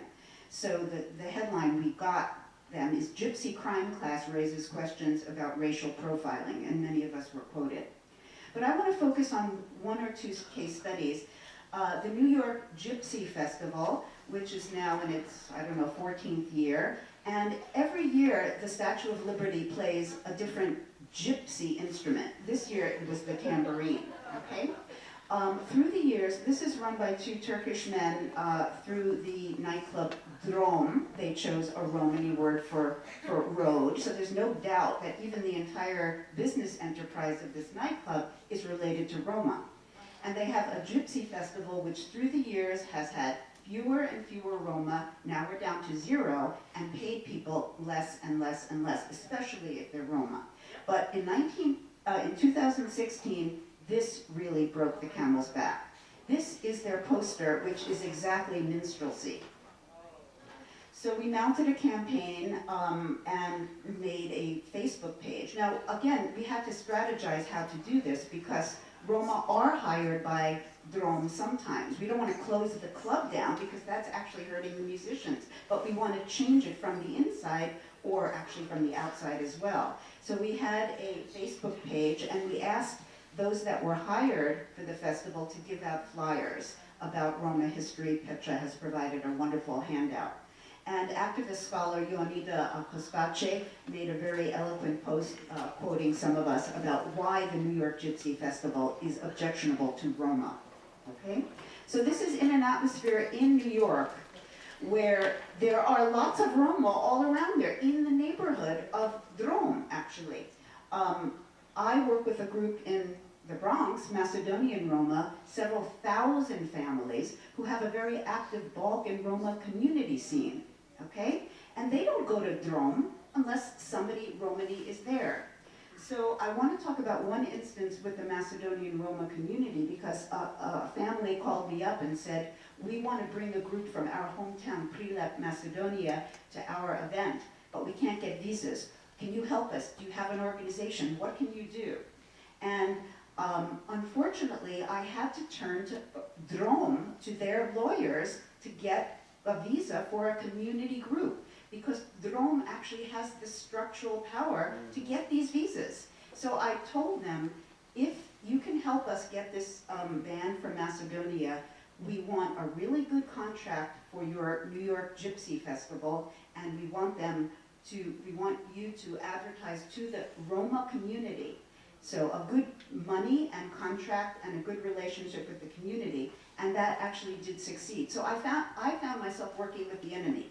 But in general, I do think that working with the arts and working on cultural topics, you have to, in a sense, figure out a path. Because this helped the community and helped the musicians. They wouldn't have gotten to New York otherwise.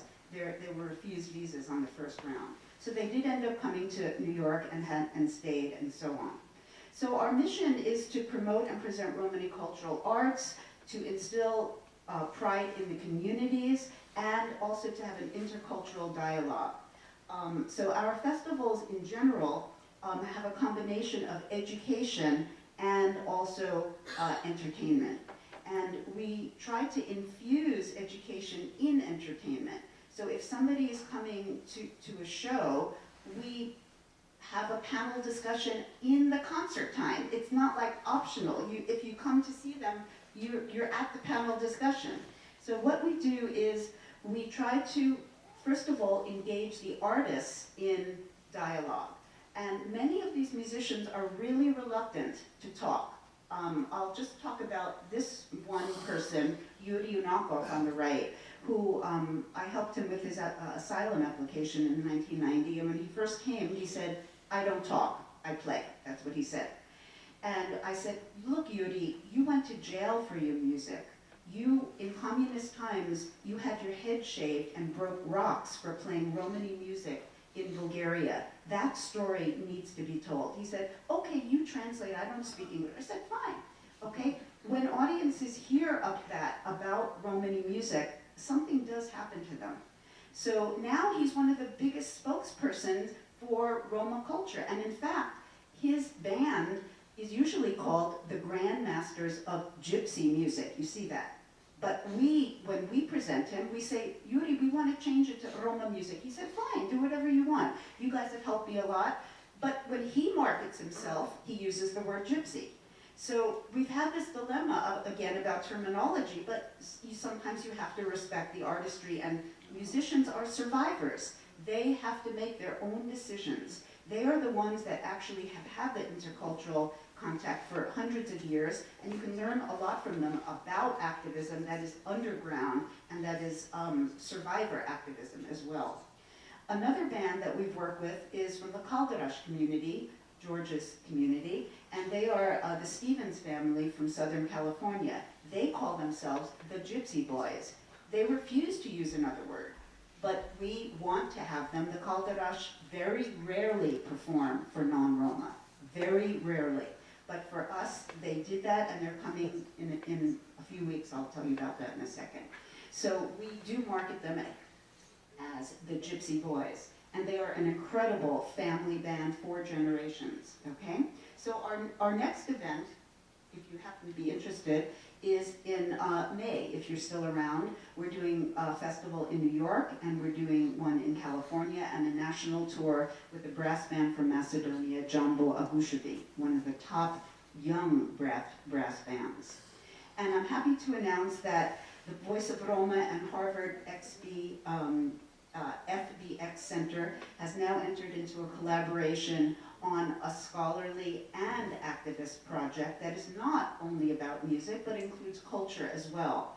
And thank you, Magda, Jacqueline, and everybody and your team for including us. And we are the field research team for a survey project with many groups of Roma in the US to collect information for the first time to get a portrait of American Roma. And we've assembled a Roma-led research team with a number of young people who were training in research and in survey methodology. The next stage will be analysis and research, and we want to include them as well.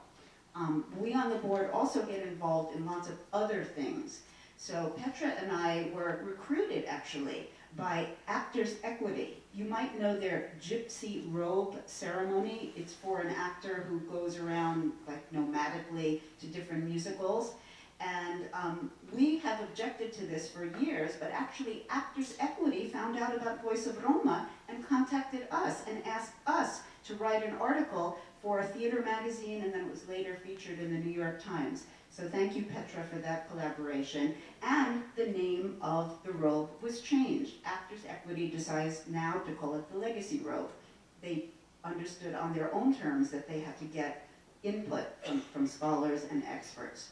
So that's all I have to say, except that I think there are lessons to be learned about, first of all, the importance of culture and the arts, and that it isn't just entertainment, neither for Romani communities nor for the intercultural work we can do. So aside from the performances and entertainment, what we're also looking at in Voice of Roma is to change the structural principles that produce oppression within culture, such as contracts that musicians have, usually written by non-Roma producing agencies, that tell them what to play, what to call themselves, what to put on their albums, and we hope that in the future there'll be more Roma-produced cultural projects. Thank you. Thank you very much.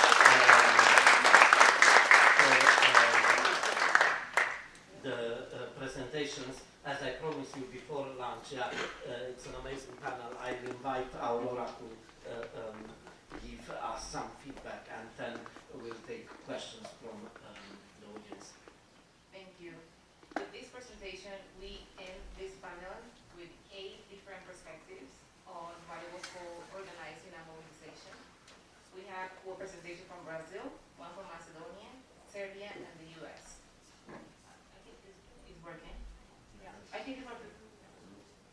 In the presentation from Brazil brings in the gender equality perspective into the case to argue the need for maintaining immaterial and material Roma heritage. She's also echoing the importance of considering Roma feminism. Representation from Serbia explores the challenges and the promises of Roma students accessing higher education in Serbia, and is asking to widening Roma participation in higher education. The presentation from Macedonia is bringing in something very important, the legal empowerment and the social accountability methodology as a tactic of mobilization. And finally, the presentation from the United States is linking activism, education, and arts to explore the implementation of this combination as a structural form of mobilization and resistance. I'll get into the questions really quickly, and then we have time to build the parallels with the Afro-Descendant movement, since that was part of the idea of these presentations. I would like to, Ari, you made a really powerful statement about decolonial writing, and I would like you to elaborate. Could you please provide examples of how you do this on the ground? How do Roma women in Brazil are doing decolonial writing? I think that's a really powerful statement. Zoran, people have been saying here that most human beings don't know about the experience of slavery of Roma people. And I think your presentation also highlights that most people don't know that there was actually a decade for Roma people. So do you think that there will be necessary another decade so that the governments fulfill the requirements and guarantee the Roma demands on their rights? Your presentation was really strong, and I think we have a lot to unpack from there. So could you please elaborate on your invitation of widening access of Roma people to higher education? You say that is an integral component, and you bring in the lived experience, as Patricia Collins will say. So could you please elaborate on that? And finally, your presentation, Carol. Do you see this evolving, considering that education has been such a central argument all along the conference? Do you see this evolving into specific pedagogical projects in schools, universities, or in projects that can take an impact on popular culture? Let's say something that could be portrayed through a documentary of the Roma Media Initiative. How do you see this going into different spheres? So, when it comes to decolonial writing, we already have some works in our website. We are working on the translation to English of our library. It's available for everyone to check. We have articles and reports on that, and materials made by Romani women, giving voice to the Roma community through decolonial writing. We also have a space inside the UNB that is called the National University of Brasilia. They have a master's degree there that is on sustainability of traditional communities, as I said, keep that they do this part of traditional communities. We have a master degree only for these ethnical minorities, as you call here, and all the materials that are produced inside this master degree are colonial writing, are produced by people for traditional communities, not just Roma, but riverside communities, quilombos, indigenous people, and all that.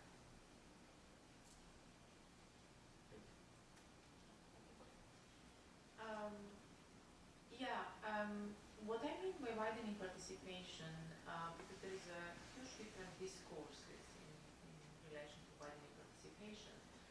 I meant in a broader sense, because we have in Serbia, like as I mentioned, like affirmative action as a policy is within the widening participation program. But affirmative action is just looking at the physical access to higher education, just entering.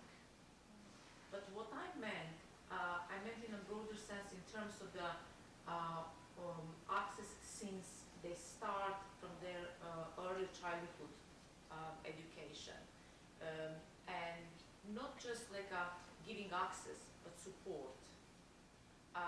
Giving support, giving space for Roma students to go through. That's why I took that, like, I was looking at the life history interviews, because like I needed to see their lives, like lives through the whole education, how they succeed, how they overcome every single barriers, not just within the school, but also outside of the school.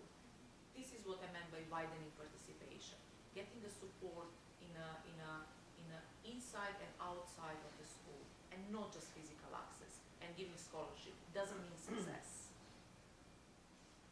This is the same what we are doing, just 1 second, like what we are doing in terms of like now within the Open Society Foundation, we are doing like a research Roma bullying in schools, and how to segregate schools in Czech Republic, in Ostrava, for example. And they're looking just at the enrollment. But this is not the solution, because enrollment is important, I'm not neglecting that. But where is the quality of education? And they see segregated school as a problem. From my point of view, like segregation at such, yes, it is negative, but I don't see the problem if we have, as we talked, like yesterday I talked with George, like if we have in one classroom 99% of Roma, doesn't mean that this is, we call it segregation. But when we see 99% of white people in the room, that is not segregation. That is not a matter of that, it's a matter of the quality of education, not on segregation measured by number of Roma students in the classroom. Yeah.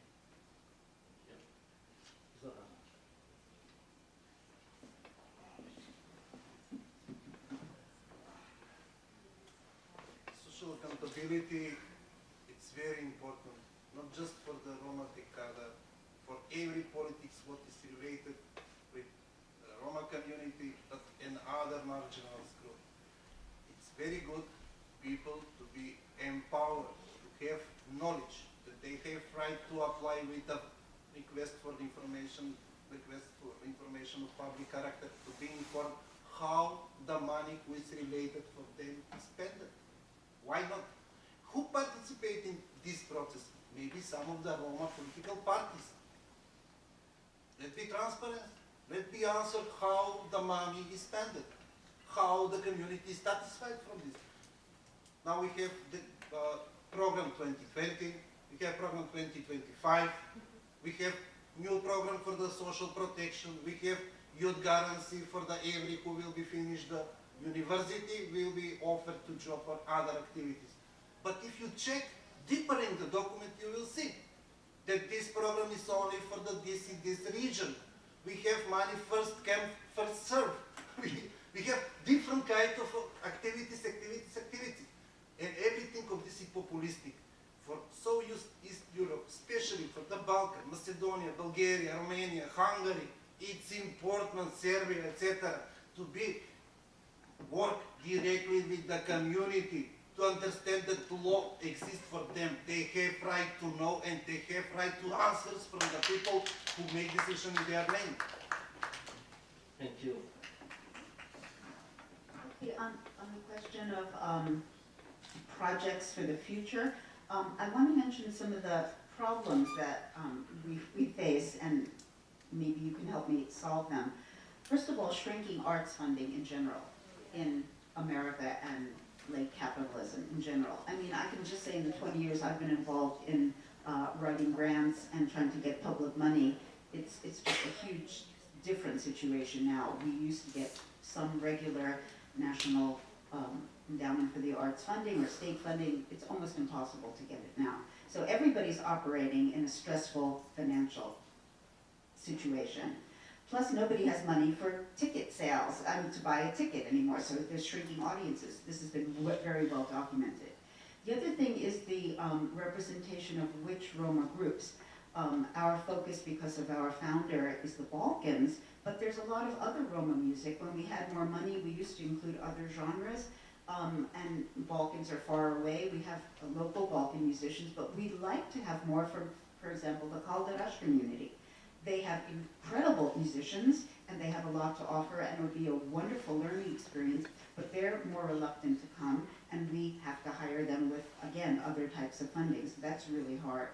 The other thing is the kind of moving into these niches by very objectionable groups, like Gogol Bordello and other people with more means than we have. Goran Bregovic, one of the biggest appropriators of Balkan gypsy music, who even claims to have written Roma songs when he can't speak the language or knows nothing about it. Good arranger, but really has basically been a thief of Balkan Roma music. He's the one who gets the $30,000 gigs. Okay, so it's not, when you want to do what you do, you have to see what's in the field around you. So there's a lot of possibilities, but a lot of challenges as well. Thank you very much. We'll have now a session for questions, and Aline was on the list. Then I have George, and I have Victoria, I have Enika, and Jelena, and Petra. Okay, so there are it's quite a long list, and I would like to ask you really to insist on questions, because I also want to give the opportunity to Aurora to share with us the experiences she had, and I think they are highly relevant for the situation we discussed here in the today. So please try to refrain yourself from speaking too long, and please try to address questions to our panelists. Aline, please. I need a translator. Aline, Obrigada, do you Gad. mind standing up because I need to... Eu aproveito para falar para ela que agora eu tenho uma tradutora. She takes the opportunity to say that she has a translator.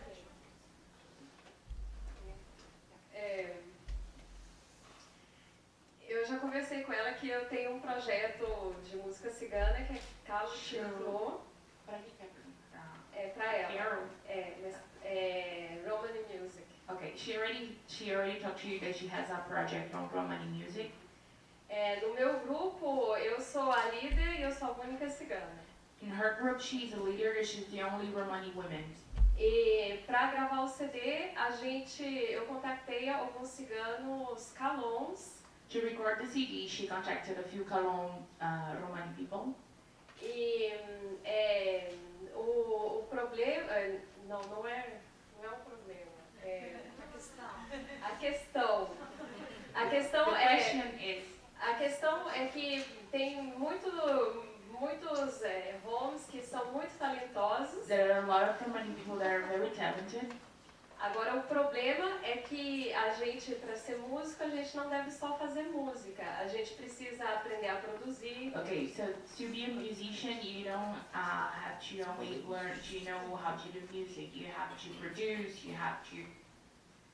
Tem que produzir, mexer nas redes sociais, tem que ser do manager. social media, digital marketing, all these things.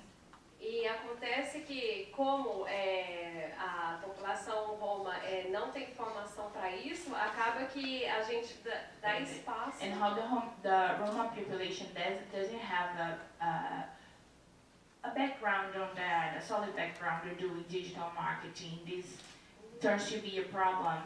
Quem ocupa esses espaços são os gajos que têm formação para isso. And who fill up these gaps are the gajos that have a background on that.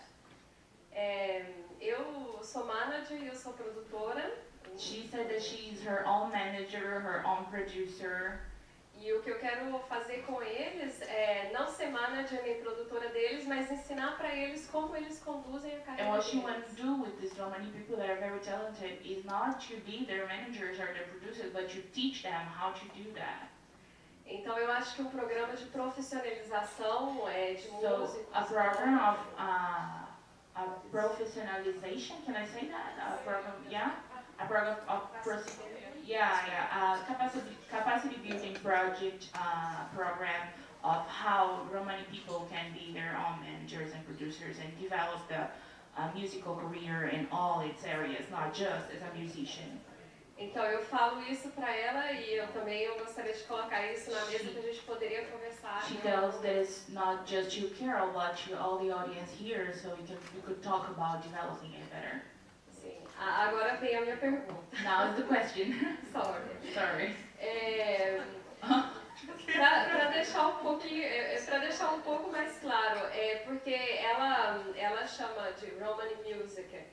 Seria estilos de músicas feitas when you say Romani music is like different styles of music made by Romani people, or? Não, desculpa. A minha pergunta é se música Romani music é música feita por ciganos ou são estilos de músicas diferentes? Okay, the question is when you say Romani music is music made by Romani people or a style of music? Que são associados aos that are associated to Romani people. Thank you, and sorry. Thank you. I do ask you please to be as short as possible, otherwise we will go on the whole day. I don't think I need a microphone. Well, we do because of the live streaming, so... I actually want to be respectful of the panel. Thank you, panel. It was wonderful. I just have a question. It might be for Carol or for the NGO person. I don't know who it's for because I know, Carol, you're doing a study with Voice of America on American Rome. And to Tanya's point, where she said she disagrees with me, I'm in agreement with you. I was simply stating a fact. And the fact is, I don't even want to repeat the fact, okay, about education and our people. But my observation is that many of the Roma people in Europe want to go to school. They just can't because of other problems. Some have bullying problems, some have the segregation problems, a whole bunch of problems. But is there a statistic that can say that instead of, people like me when I ignorantly just make that fact, but it's a fact, but it doesn't match with the observation. So is there something like you're doing with Voice of Rome to kind of study, like in your questionnaire that you sent me, like, did you choose not to go to school? Were you not going to, what was the situation? Now in America we know pretty much the situation, but in Europe my observation is that it's such a problem for them to go to school because of the gage and the problems. Is there an observation? Is there a study that can coincide with the observation to protest that ugly statistic fact? That's my question. And thank you, Pat. I will answer very shortly. Let's take the rest of the questions and then thank you. My question is for Carol again. So you said at some point that Romani music is revered, but the people are hated. And there is at least one example of Romani music that is not at all revered. And that is called Manele in Romania. By coincidence, it is produced mainly by Romani people, so produced and managed. Obviously, you know that, right? So just to give you a very, very short example, 3 weeks ago, Romania had the Gobel Prizes, which is the equivalent for the Oscar Prizes. And there was a very interesting production. The Romani group was brought on the stage to perform the Bohemian Rhapsody, and as a world play, they played it as being the Romanian Rhapsody. And right after that, they transitioned into playing Manele, which is again a kind of not revered music played by Romani groups. But as a hypocritical move, in fact, many people in Romania adore this music, they love this music, but they just don't want to be associated with this music. And because of that, they love it somehow secretly, right? It's a secret, it's a very hush hush. So and obviously when they started playing Manele, most of the people in the room started leaving the room. Which was, and the question is... And the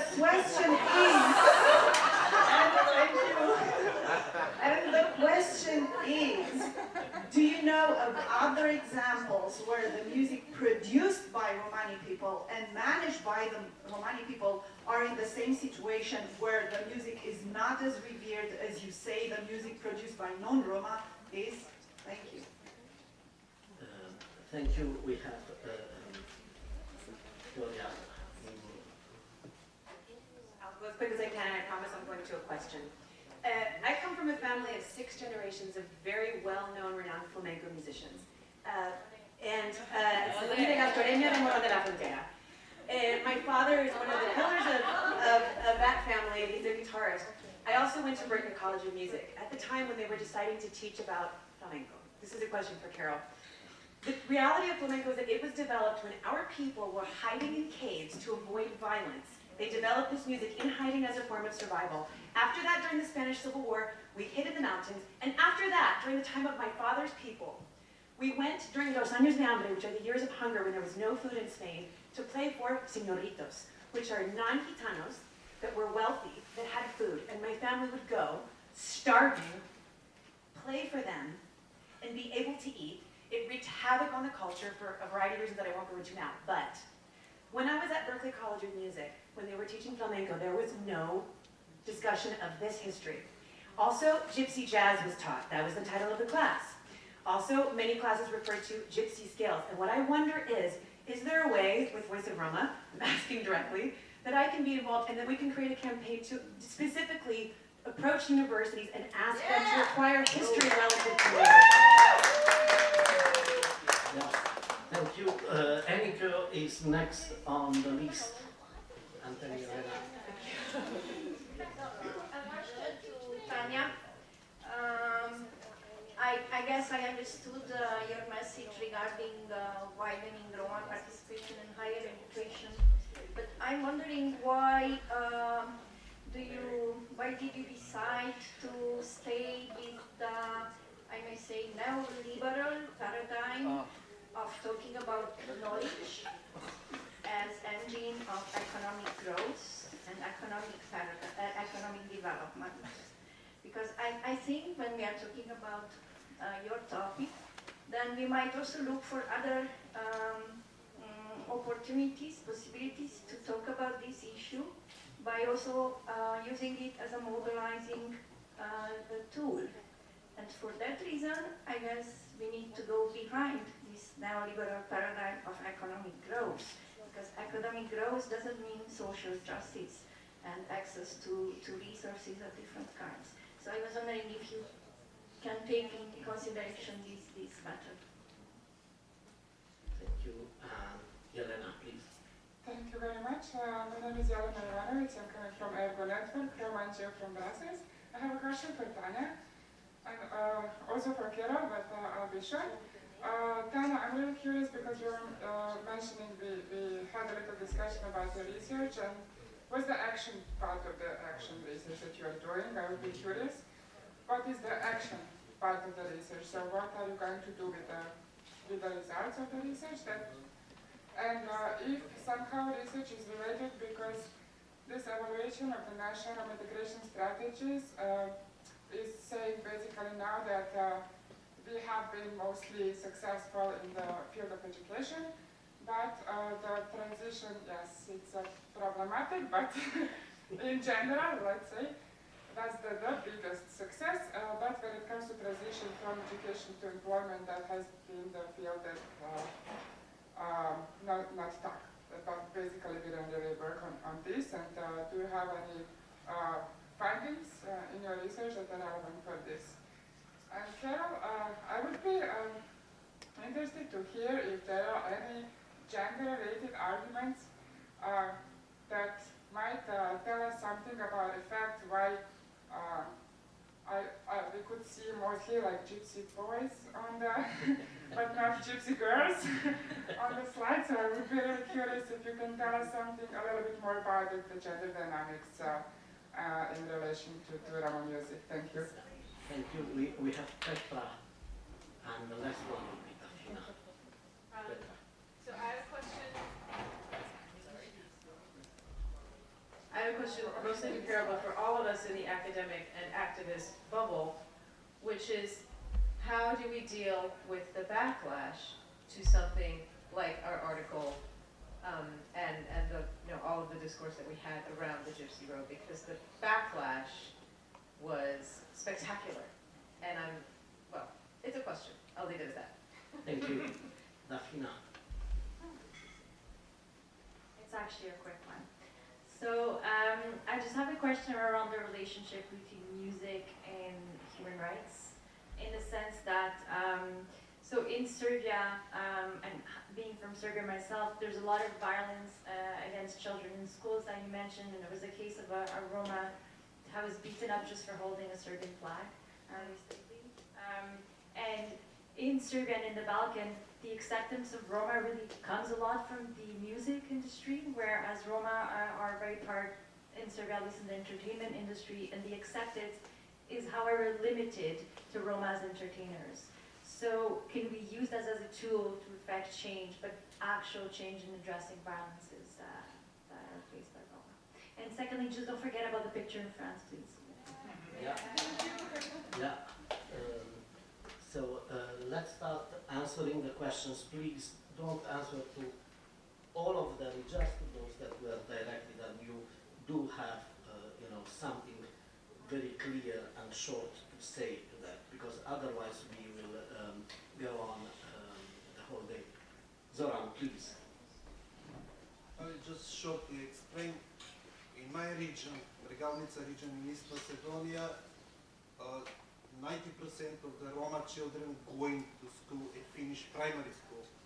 More than 60% finish the secondary school, and 10% from this 60% going to university. That means if the community understand why it's important, education, and the benefit of education, and all possibilities like scholarship, mentors, tutoring, etc., and to be acceptable for community, not to be something what we will imagine, it will be implemented to the field, and the benefit of community will be big. Thank you. Carol. Alina, yes, I'm totally in favor of training programs for Roma music production and so on. The problem is getting funds and infrastructure for this. Up until recently, OSF, Open Society, didn't even have a culture category. You couldn't even apply for anything related to culture. So that's a structural problem within Roma politics and funding, that culture is seen as frivolous. But I'm trying to argue otherwise, that we have some important work to do, and it's structural work in that arena. Regarding Manele and some other, there's many Romani styles that don't get world attention. I mean, songs that Roma sing around the table in Finland are never going to be at a festival. Songs that Roma sing around the table in Romania aren't ever going to be at a festival. In Bulgaria, even though there's this craze for Balkan gypsy music, there's certain genres, right now it happens to be brass band music, that get elevated, and that has to be analyzed as well. Why? Why these genres and not others? Why are some people starving and can't make any music, any income from music, and other people are doing quite well? That has to do with actually tastes and so on in fashion, but we have to study that as well. Regarding Manele, Manele is actually a profitable industry. So even though you say it's not respectable, it actually is. It is an industry. It is an industry, and in comparison with other turbo folk, chalga, and other similar pop folk genres in the Balkans, Manele is run by Roma. Chalga is not run by Roma in Bulgaria. So you have to look at who's actually producing these things and what goes on. But all of these pop folk genres that draw from Chocek, Kuchek, and so on, have that paradoxical relationship of being very, very popular among everybody, Roma and non-Roma, but not having any respect, okay? And it does have the taint of both popular music, and Roma-ness. And so there's a lot written on this already. Regarding flamenco, Victoria, yes, we definitely have to talk about this. Flamenco is not only, the Roma roots of flamenco have not only been made invisible at Berkeley School of Music, but UNESCO itself, in the application for intangible cultural heritage, it was rejected 3 or 4 times. There was no mention of Roma in official documents that were documenting the masterpiece of Roma, of flamenco, as a Spanish national culture. So Roma are erased at the national level as well as in schools and so on. The use of the gypsy scale, totally a misnomer. There's no such thing as a gypsy scale. Whatever they're calling the gypsy scale is not prevalent in many genres of Roma music, and it's all misnomers and has to be corrected. And there is quite a lot of activism, I think you know, in Spain about bringing Roma into Gitano settings for flamenco and taking ownership of the whole genre. So yes, I definitely want to work together on that. Gender, yes. Gender is really important. I mean, I deal with Balkan music, but in general, Roma music is dominated by men. But there have been extremely brave women who have broken through barriers. So, for example, we featured Esma Rajepova, who's the ambassador of Balkan Roma music, a woman who at the age of 15 became a concert star in the former Yugoslavia and brought Roma music to world stages. We're trying to bring other female artists. It's one we're working on is Can Sever, who's a Turkish Roma singer now living in Germany and grew up in Tetovo, Macedonia, and we're trying to bring her over. There are lots of problems, again, with, she's a disabled lesbian woman and one of the top singers in the Roma wedding circuit. Okay, so there's a lot of reasons to bring her to America, and we're trying to work on that. But there's a lot of structural, again, challenges around it. There's one Roma singer in Shuto Orizori, the largest Roma group settlement in Macedonia, but she works with her father and is kind of protected by men. So the way that women can even get into music is very, very challenged, very, very challenged. There's a lot of young women I know in Macedonia who would love to become stars, who have the voice, have the ability, and there's no way that's going to happen. So there's work in communities that has to be done as well. Regarding the backlash to our article about the gypsy robe, we get lots of flack for whatever we say in our individual letters. Kristen is nodding because this happens all the time. So from the contra dance community, there's a move in contra dancing called the gypsy, where you do a do-si-do and you look somebody in the eyes. People have told me, oh, that has nothing to do with gypsies, that's just the gypsy move. I mean, people want to use this word, they want to hold on, but we're not going to give up. We just keep going on and writing our letters and explaining our point of view. That's, I think, what we have to do. Music and human rights. I mean, this is the core of it, I think. Basically, musicians themselves, even if they're famous, they walk out on the street after their concerts and are under surveillance.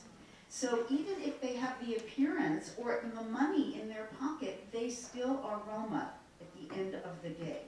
And I think we have to talk about it because the appearance of like they've, you know, broken through the barriers. But they have important stories to tell, and there's lots of, again, structural barriers that they face that we have to dismantle. That's all I can say. Thank you very much, Carol. Tanya, please.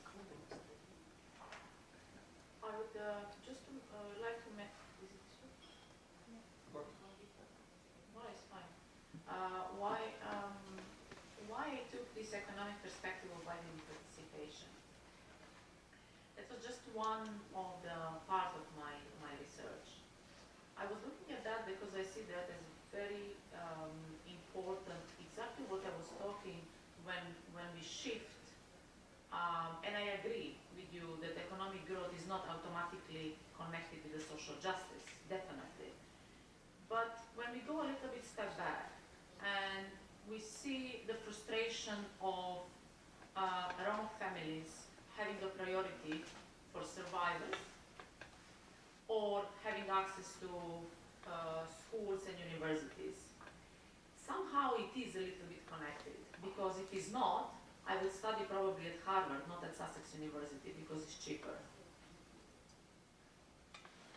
Here is much more expensive. If I don't have that economic power, then I cannot even pursue that what I want in my life, isn't it? Where is then social justice? Unfortunately, it's like that. Because like, if we don't have the huge matter of power in the Roma community, probably we would have more power to fight against the racism and discrimination. In terms of, sorry, George, I forgot your question. I'm really sorry. I just asked if we can create a statistic of the observation. Yes, to counterpoint that. We have the statistics. We have the statistics, of course. There are a lot of there are a lot of reports that Roma Education Fund did, and also one of the statistics that even though I did a qualitative research, but there are a lot of data and research in my research as well that is going to be published, because now I put embargo on that. It's going to be published hopefully by the end of the year or next year, because I'm in the process of writing the book based on my PhD thesis. But there are a lot of non-academic statistics, non-academic data, like that Roma Education did a lot of these reports, and UNICEF as well, and I mean a lot of international organizations who have those data that you mentioned. And another question, Yelena. Could you please repeat? No, I was just curious because it said it's an action research, this Roma bullying. So You mean about the action about the Open Society Foundation? Yeah. The plan is that after this research that we are going to finish most probably by the beginning of June, we would like to do some common action with the other organizations like UNICEF and this German agency GIZ in Serbia, including Roma Education Fund as well, working with schools and trying to do some different activities in terms of the changing negative attitudes, but working more with the mainstream society. This is the next action that hopefully we are going to get it as soon as we get our findings from the report. Yeah. Thank you, Tanya. Ari? Okay. Aurora, would you be so kind to share a little bit of your experience that you think is relevant for our discussion here during the last two panels? Please. Thank you. So when Magda and Marianne invited me, they were saying that it would be important to share experiences from the Afro-Colombian movement. So I've been taking notes considering what we have done in the last 100 years. So I'm going to summarize this, considering the main arguments. In the Colombian context, we have been moving forward an agenda on the many levels that you have touched here and the many strategies that you have suggested. However, I'd like to state the importance of considering a holistic and structural approach to mobilization. In Colombia, we had access to political positions. One of the solutions that was suggested here was to make part of main political parties. We have done that. Also, we have demanded more and better data. That's not the only possible solution. We have also created special projects at schools, actually it's a law for that, to teach Afro-descendant history. So universities and schools it's mandatory for them to teach Afro-descendant same time, we had access higher levels of education. That was a proposal here. And even though we realize as we get into higher education, still we get less payment. We had asked for changing the portrayal of Afro-descendant peoples in the media and in the popular culture. We have been working very hard on keeping historical records. We have been working very hard on moving strategic litigation, demanding better access to help to protect our land. We have been asking for reparations. And I would like to state the importance of all of these proposals that have been presented here. It is important that to consider that still with the work that we have been doing, we still challenge and we still face many challenges. So I want to emphasize, as you move forward, with all due respect, consider the complexity of all the proposals that have been brought up here over the 2 days and in many conferences. Because I have seen in Colombia that sometimes we fight against each other, considering one just our project or our dimension.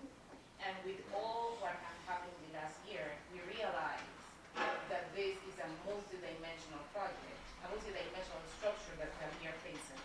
So it is important to consider from our experience a huge lesson to derive is the intersection of the systematic oppressions as in Kimberly Manshaw would say, Patricia Collins would say, and it is important to recognize that really early on, because it can take a lot of time in movements to realize that women are oppressed in our movements, that LGBT people are oppressed in our movements. And when it takes us so long to recognize it, that when we get there, 50 years later on, we say like, oh my goodness, we spent so much time fighting each other, and now we see that still we're being oppressed.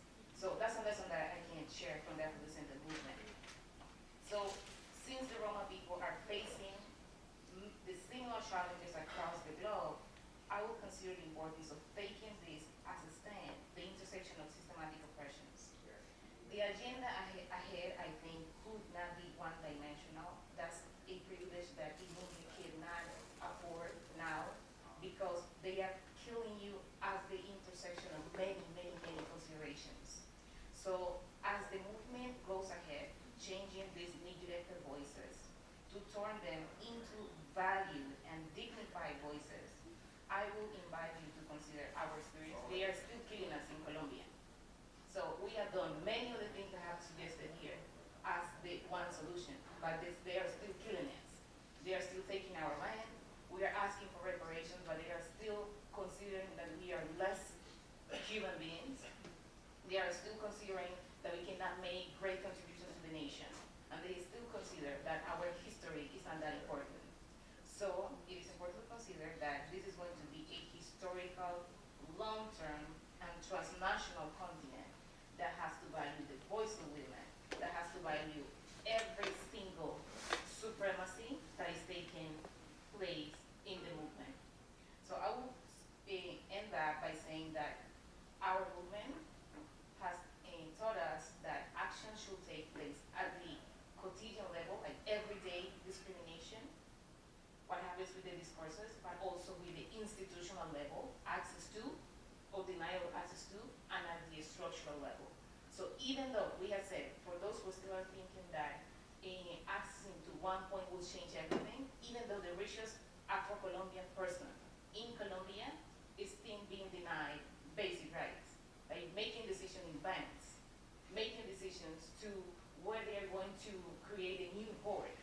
So considering that, I think it's important to create this agenda that is as complex, as systematic, and as historic as the monster that we are facing as humans. Thank you. Thank you very much, Aurora, for sharing us briefly the experience of people from Colombia in dealing with oppression. I think we have a lot to learn from the experience of others.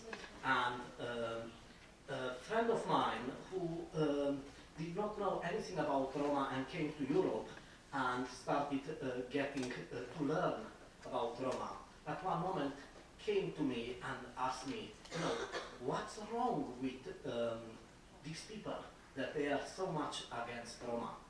So we had 2 fabulous days here, yeah, and I am really pleased that we discussed if there would be a keyword for what happened here in these 2 days was, knowledge. But then knowledge is not enough, because it's also, there are 2 other connected things related to knowledge. On the one hand, is the politics around knowledge, or what we call knowledge production. And then comes also the power of that, which is located in academia. So this meeting was possible, in fact, because some Roma got in academia and they decided, okay, let's work together and bring these people together and get a voice. This was just one example of how and what we can also do if we join forces. So thank you, Magda, for doing this.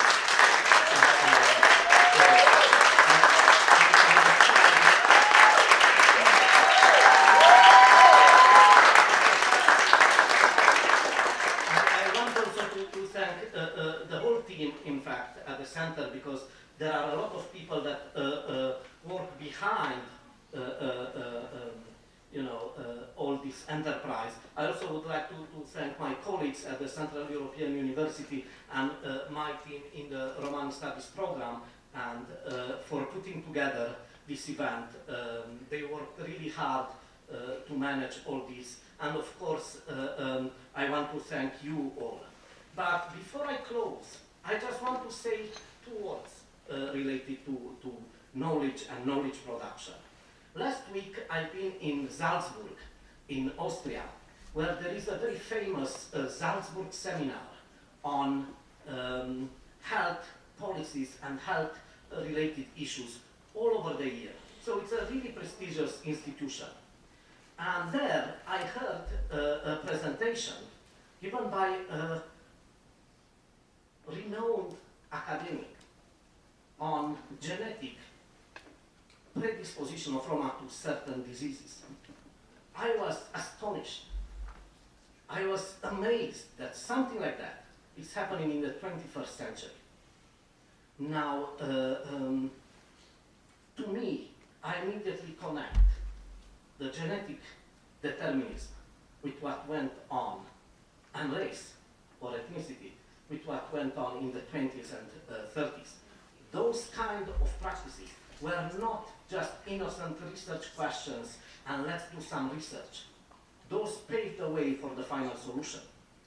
So what happened, the lesson learned from the 20th century when it comes to Roma is that knowledge production and what goes on in academia is not something innocent. We have to pay attention what's going on there and assume power there as well. In other words, we do have to penetrate academia. We have to get a voice there and to shape also the narratives of what's going on. By doing that kind of teaching on our own history and people, that's the kind of power we can assume, and then all the others will come. We'll also educate politicians, including our own politicians, but also the Gage politicians. I also would like to thank the European Roma Institute for Arts and Culture for assuming the role of a patron of this event, because to me, arts and culture are a very valid weapon to fight this battle. It's not enough only to fight it with words. Sometimes you might lose the battles, but arts and culture are very political weapons in advancing an inclusive agenda. So